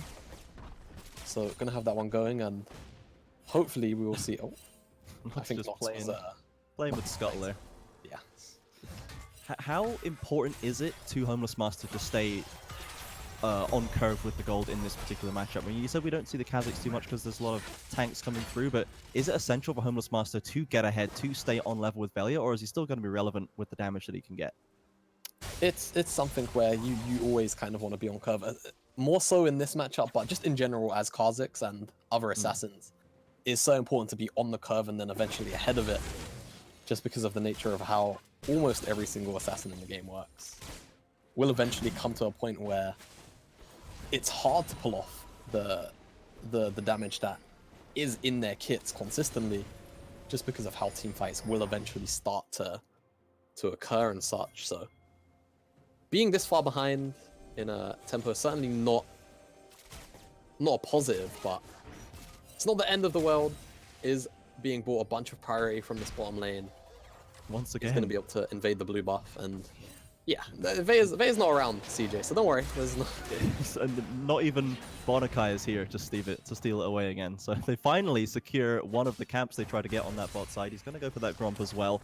And they do just continue using this priority very well in the bot lane. We have seen this game be pretty much what we expected of the series as a whole. That top side is heavily in favor of Split Raiders, mid and bot lane tending towards Lionscreed. It's not nearly as snowbally as either of the previous ones, so we might have a little bit more of an extended battle out here before our eyes. Yeah, and I'm kind of... I don't want to flame me, but I would say disappointed in Lionscreed for not actually trying to rotate up towards this Herald, because I feel like they kind of rely a bit on taking Herald. It's such a high valued objective in this game because Ziggs is present. Yeah. And with all of the priority that they have in the bottom lane, right? They're just permanently shoving in this wave. They've already taken down 2 plates, they're 30 CS up. Certainly had the time to find this rotation, but Split Raiders instead, they are going to just pick up the Herald solo by himself and farming up a complete storm, pretty much. Not really had much else to do. The 1 kill participation that he does have kind of given to him by Homeless Master on the invade. So very much doing his job in this game in the sense of not much is going on in my solo lanes. I'm potentially about to cast curse, never mind. Not much going on in my lanes, so just get a farm going, and up in CS has the whole jungle eye onto his name. Curious to know where Homeless Master is in terms of gold. Should be pretty close to Warrior. I think that is the exact gold sum that he needs for it. There you go. So thank you, Reed. Appreciate that. Should have Warrior on his base, so at least going to be sort of on the same curve as the Echo, but really does need a little more of a gold influx to his name to get going, because Ziggs should be relatively safe for the entirety of the game, just clearing waves from max range. How often is he going to find an assassination onto the Electric God? So definitely wants to try and make something of these lanes as Finally, looks here for Belia this. comes in. The Crystal Arrow comes through with that Glacial Fissure as well. Now it actually flashes Fab to try and secure that counter kill. Homeless Master will clean up the Ashe at the end of it, but that's 2 kills to 1 for the side of Split Raiders. Belia finally getting some active value. Knocks over the wall onto Shambles, though. He uses all the mana, but will take all of Shambles' life away to make that a 2 versus 2. And now the Herald is on deck. I'm not sure if they'll use it yet. Bonakai stepping forward, pushing Homeless Master away. Full HP dives forward from Belia. Does have the Corner Break still available too, and will use that to push Homeless Master back. Nox, of course, out of mana, cannot do anything about this. Not sure if they'll drop it to take this tower, but they'll get at least plates for them for their trouble. Yeah, and I imagine he will end up dropping it just for the plates, but doesn't want to be greedy. Alright, I respect it. I would, if I was him, I certainly would have dropped it for 300 more gold, but savoring it for another play, so... Only got a minute and a half left on that plate timer, so we'll have to use it soon, but we are going to replay the spot fight. Yeah, so Mafab basically CC'd up, dies, same thing for Buzzy, just eats a whole bunch of the damage, and kill traded by Homeless Master. Up in the river though, Nox is catching Shambles out on the rotation. With the Ignite, wins out on 1v1, but a repeat gank. And the Fab now crushed without any summoners to speak of. Buzzy can do nothing against this one. Velia waking up this game, suddenly becoming very active and getting this bot lane. Decidedly Split Raiders' favorite. Yeah, and you know, we questioned the cleanse last game from the Fab, right? We said it's kind of a strange time to take cleanse when only really the Maokai is the main concern. Homeless Master finds Bonakai coming through with that extra damage from Buzzy. Stopwatch's been used, but Nox on the backside. This Braum surely is going to go down. Nox tossing that spear over, gets a stun onto the Ashe, gets 2 kills for themselves. Belia gets the tower, yes, but will be locked in this 1 versus 3 and is going to go down ultimately. Dodged away from the corner break. Homeless Master dropping too low. Shambles coming around the corner. Another stun from Nox. Doesn't land the W. Has to get sped up by Karma to try and get that final Dark Spear and will get that shut down. Suddenly, before you know it, Nox has got 5 kills. Yeah, Nox is 5-0 all of a sudden, so now something Split Raiders definitely have to be worried about. Big cause for concern when Syndra is 5 kills up 40 minutes into the game, but very curious chain of events. Bonakai just stepping too far forward, trying to get some additional vision down during the Herald take, and Lionscreed picking up the Cloud Dragon now, Infernal Soul and Rift will be on the cards. Oh man. Grand challenge laid down by Nazgul does force Endorser back, only 2 vitals procced. However, Endorser's going to take that recall, does have the TP to get back into lane if necessary, but Nazgul, as we said before, that Blade of the Ruin King, there's really just nothing that can be done at this point. Yeah, the Blade of the Ruin King actually coming in. It's one of the few champions Furious that I feel doesn't always get the same kind of value out of the walk like the other champions can, like the Set, like the Aurelia. The 2 main, I feel, abusers of it, as Homeless Master should be able to snag that. And trying to give a bit of chase, but won't really find much, and gonna return to farming. But certainly in this matchup, where Ornn typically will just have a lot of base value in his HP and his armor, what have you, the book then becomes something where it's just probably the better item. Just aids a lot more in the 1v1 than picking up a Hydra. But the Hydra is no item to scoff at, of course. They also buffed it recently too, but Lionscreed. Rush play developing here. Felia's in the wings, but Homeless Master opens it up, forces that dash away. In comes the Ornn Horn. Oh no. Will get that stun though off the parry. Homeless Master caught out and does get juked out by Nazgul. Endorser forced to flee. Well played by Nazgul, using that parry to get the stun. Weathers that 2v1 excellently. I mean, you should just know. Yeah, just don't hit just the don't ult. recast the art. Yeah. Oh, that's not Oh, Bonakai into the damage is huge. Nox actually saves the ultimate. Doesn't get the kill onto Bonakai, but now maybe does have it to contest Failure on this Rift Herald take. Ashe coming up from mid lane too. Nazgul has priority topside as well, so Nox is stepping up pretty aggressively, trying to flex this freshly bought Medjai's in the inventory, as we've seen, but there's just too many members of Split Raiders in the area. Yeah, certainly tried to add another name in Bonakai to his Medjai's right there, and yeah, very audacious play, I feel, trying to go on to Nazgul in such a manner. With the parry available and recasting the second part of Call of the Forge God, it almost just kind of seemed like an inevitability as not. Knocked back into the ultimate, comes down very low. Still the rank, but ultimate for Shambles can't get it done, and Redemption doesn't quite get placed enough to secure that kill. But Nox, he said it was audacious before. That was just outright crazy going for those CS. It's now Nazgul has caught Endorser. Once again, the Grand Challenge comes down to push back to the inner turret. Gets another one vital to go, but does opt to change their mind at the very last second. Endorser walks away, as does Nazgul, but that Rift Herald in mid lane gets one tower looking for a second charge. Homeless Master off to the side. Mafab pushed away by the parallel convergence. That second turret does go down. They will abandon it at this stage. Homeless Master looking for a snipe on the backside. Goes in, but is quickly pushed away by Bonakai and Velia, and that's going to be 2 towers taken easily by Split Raiders. Yeah, Homeless Master saw something that we clearly didn't. Not having Ulmer and doing that is a borderline suicide wish, but... You'll never expect you to just jump in with no ultimate. A stun comes onto Nazgul. The parry's been used as well. Nox going to be able to clean this one up, get a shutdown for this Syndra. Another nice bit of gold into his pocket. Caught up that push too late.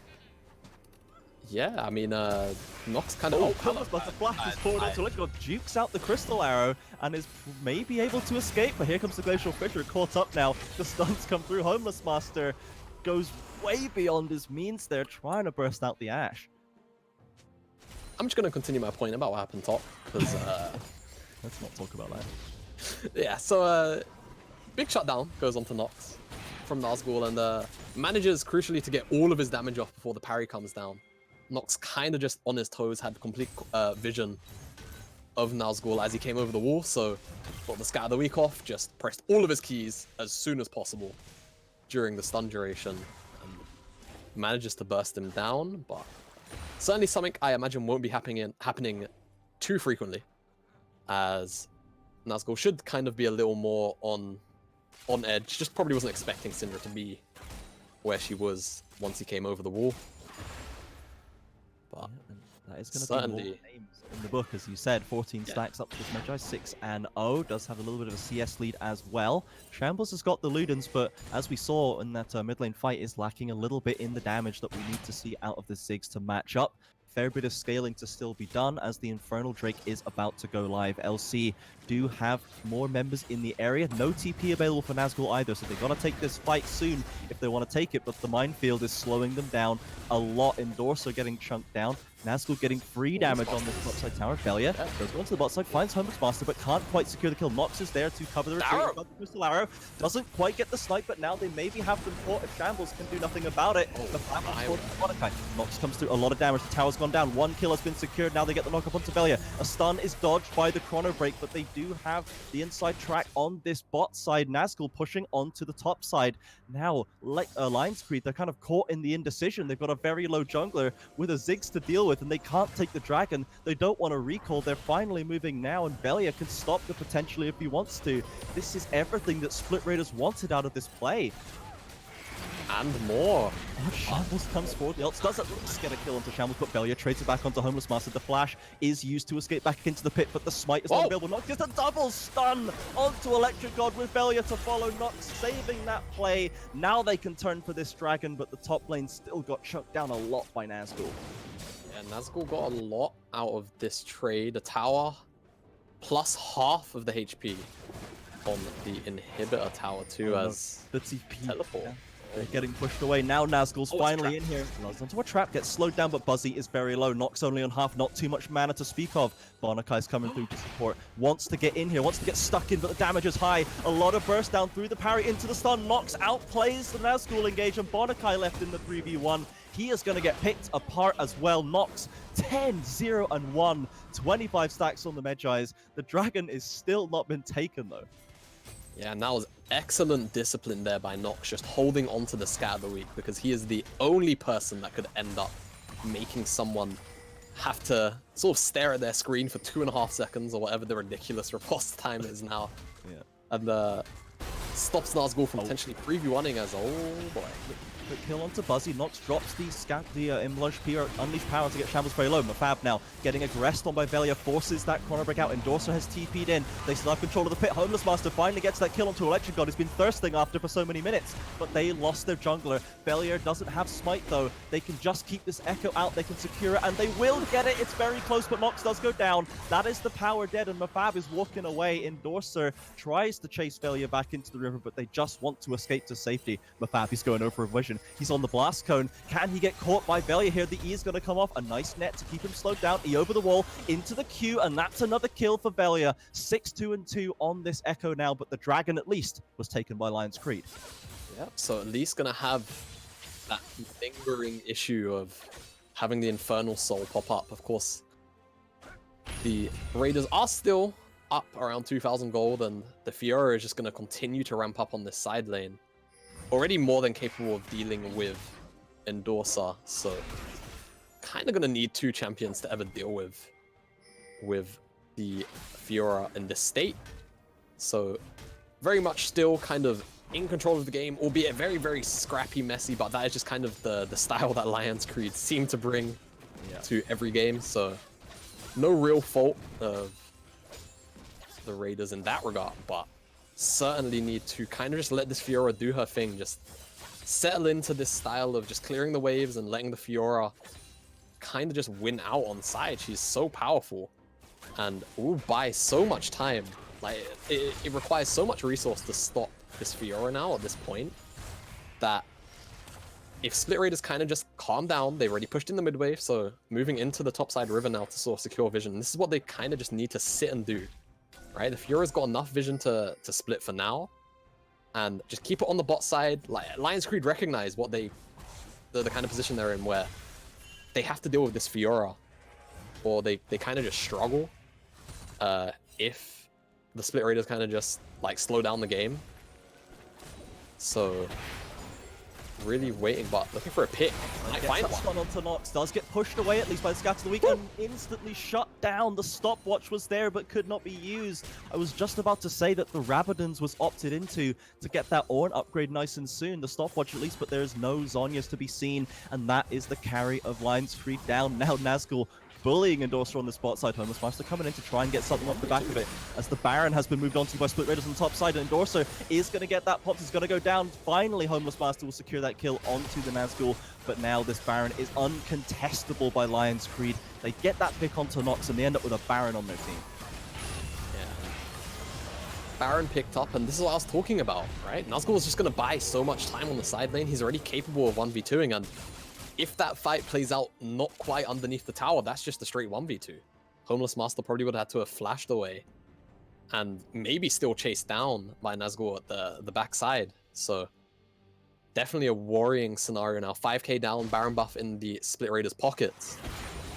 And all they really had to do was kind of maintain that pace. It helps that they, of course, managed to find that pick onto Nox, and it kind of sent Lionscreed into this situation where their strongest member by far in the Death Chamber means they can't really contest the Baron. So opt into kind of just trying to shut down Nazgul, but he turns it on the head on the head of Lionscreed anyway.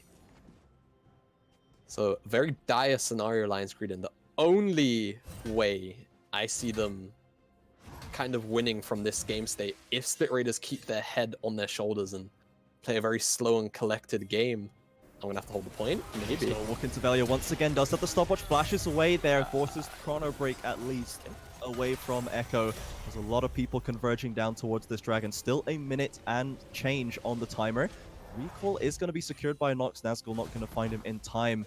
But this is pretty much the clash of the first 2 games win conditions here. We've got Nox massively fed on the mid lane trying to carry, and Velia's Echo jungle on the other side, battling against each other for supremacy right here. But Split Raiders, they've got that gold advantage. They have those other carries, and it feels like Mafab and Endorser just aren't having the same impact that people like Nazgul are. Yeah, certainly not. And despite, of course, Oh, that burst damage from 1Q onto Bonakai. Tank my ass, and Nox does at least push them away from the ward there.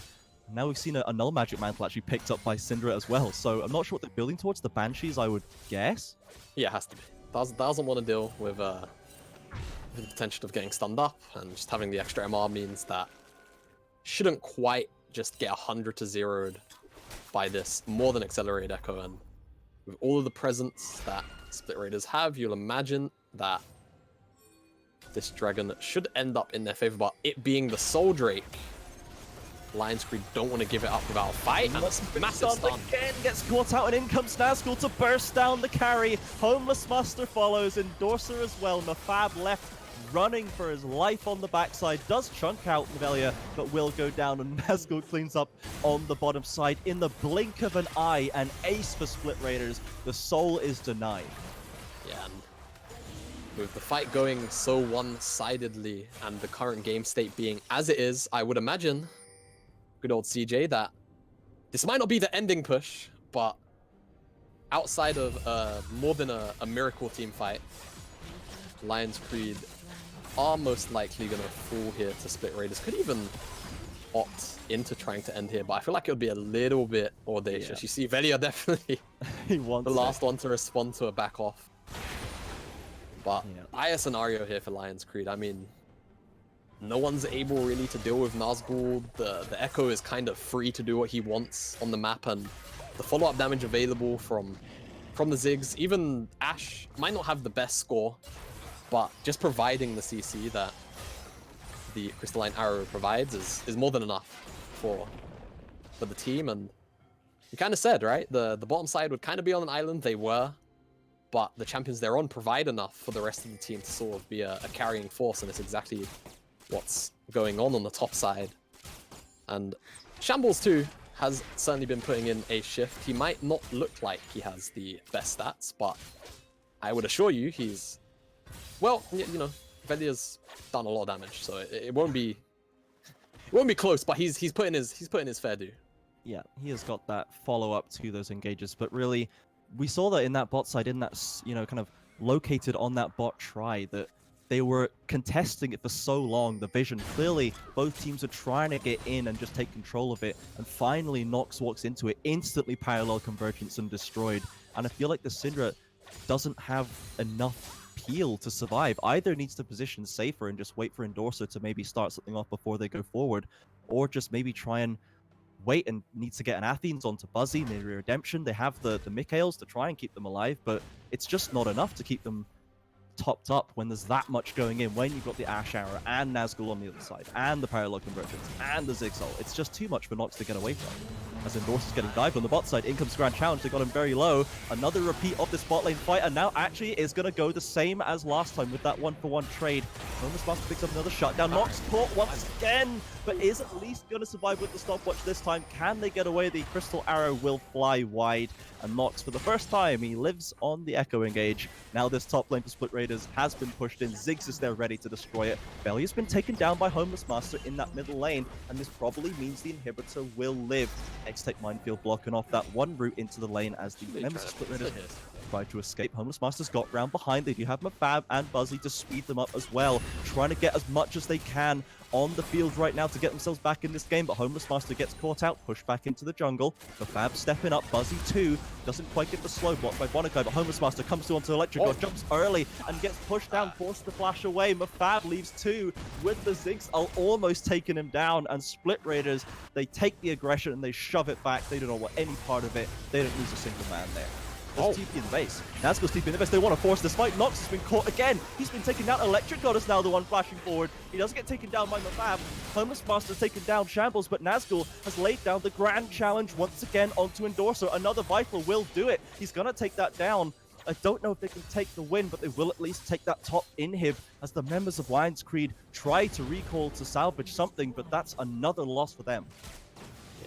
Yeah, and Split Raiders making the best of what was definitely looking like a negative scenario, and certainly a negative scenario, losing your mid laner and bottom side of the map to this slow play. But Homeless Masters Caught by Nazgul there. The Vital does get procced and he goes down very low. Shut down instantly from the Assassin Fiora, but Mafab there, blocked by the parry. The Q comes through and the ultimate will secure a counter shutdown. Mafab though will trade his life to stand still for Velia. Comes in with the stun, and that's overall a 2-for-1 for the side of Split Raiders. Yeah, 2-for-1. Nazgul doing his best Fed Kha'Zix impression on a Kha'Zix. Just blowing him up. And now moving towards a death stance, going to be even more potent as a duo Baron attempt going on. Now Electric God shows up. And with the jungler dead for a few more seconds and complete just darkness. Lionscreed going to be late to the party and going to poke the head in, but it's too late, CJ. And also comes in, does drop a ward onto the pink. They are going to go down to this dragon though, and there's recalls coming out from Split Raiders. Maybe if they can get this one down, they don't have their AD carry though. They're going to be onto Nox to do this damage. Homeless Master coming up too. You can see Split Raiders, they are rotating as fast as they can, trying to do it safely. Vision proc by Lionscreed doesn't give them that track. In comes the Enchanted Crystal Arrow, lands onto Nox, pops that Banshees, but are they going to be able to secure it? They will not get the dragon stolen by Velia at the last second. And now they don't have the Infernal Soul, and the fight is going to break out. They're trying to escape. Nox has to flash away from Nazgul on the bottom side. Meanwhile, Endorser's getting chunked down on the top. Nox does at least escape, but that's a kill taken by Split Raiders, and the dragon denied once again. Tragedy is the only word to describe that one, and Endorser drops. Seems like at least Buzzy will die. Doesn't go for Nox, actually goes for Buzzy and goes on the bot side, but Nazgul will clean that one up, and without the damage threat, surely this is curtains for Lionscreed. What a great fight they put up this series. They took Split Raiders to the limit, but ultimately they are getting run down, chased onto the fountain. The towers are falling. The Nexus will explode. Split Raiders, they take this series 2-1. They move on to the semifinals. Yeah, and a very convincing game 2. Game 3, a little more up in the air, but eventually had a little more control in the middle of the game and sort of recognized what their win conditions were. Just letting the Fiora split push on the side just had so much presence. You have Ziggs, you have Ashe. Just let them do their job. Let the Fiora push down a side lane.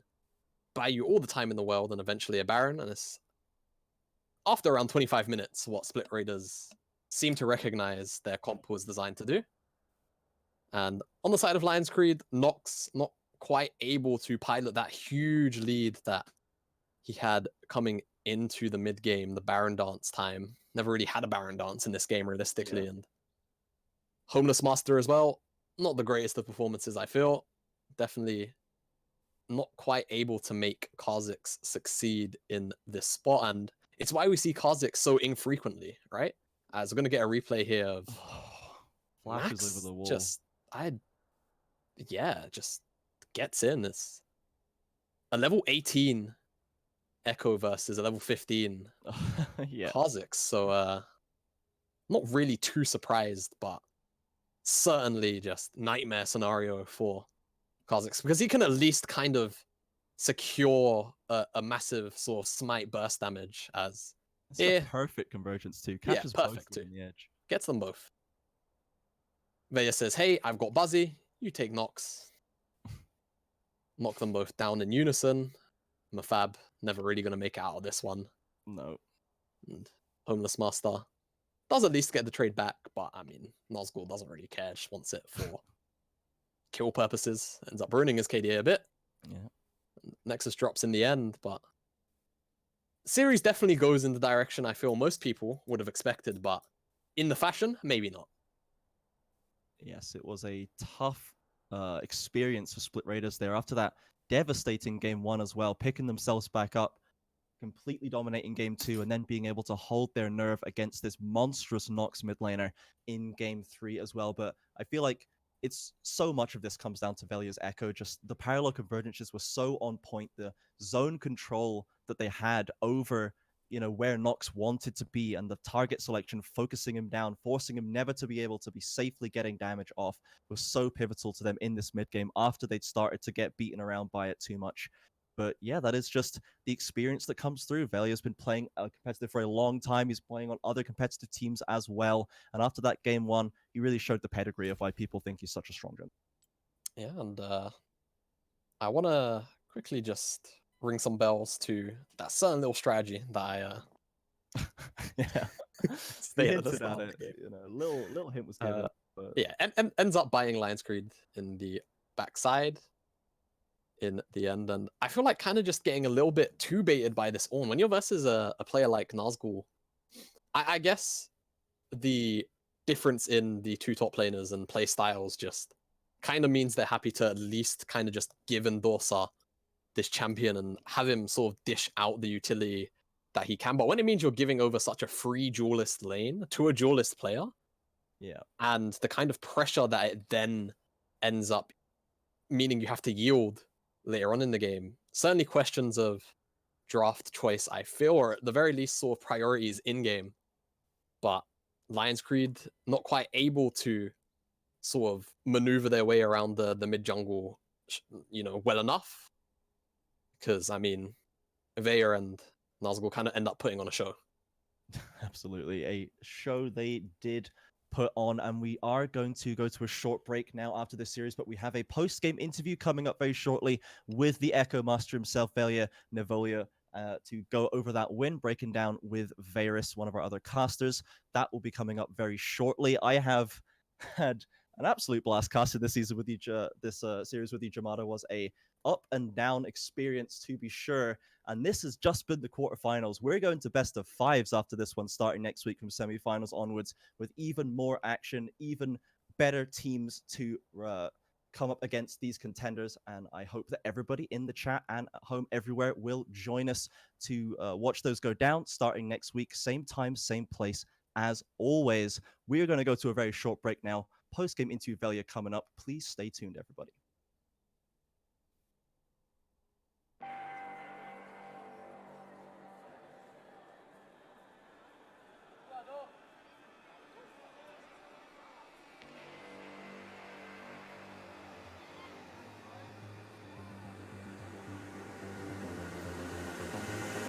We like to think we have some form of control still, making our constant binary choices and voicing our equally shallow opinions more loudly or quietly. Most people can't even decide what color to wear or which burger to eat. What does it matter, man? Autonomy is an illusion.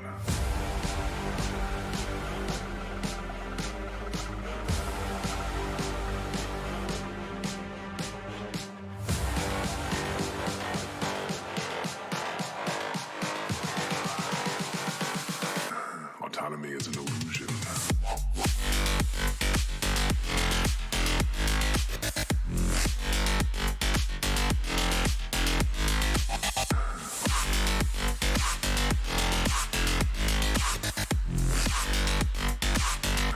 Autonomy is an illusion.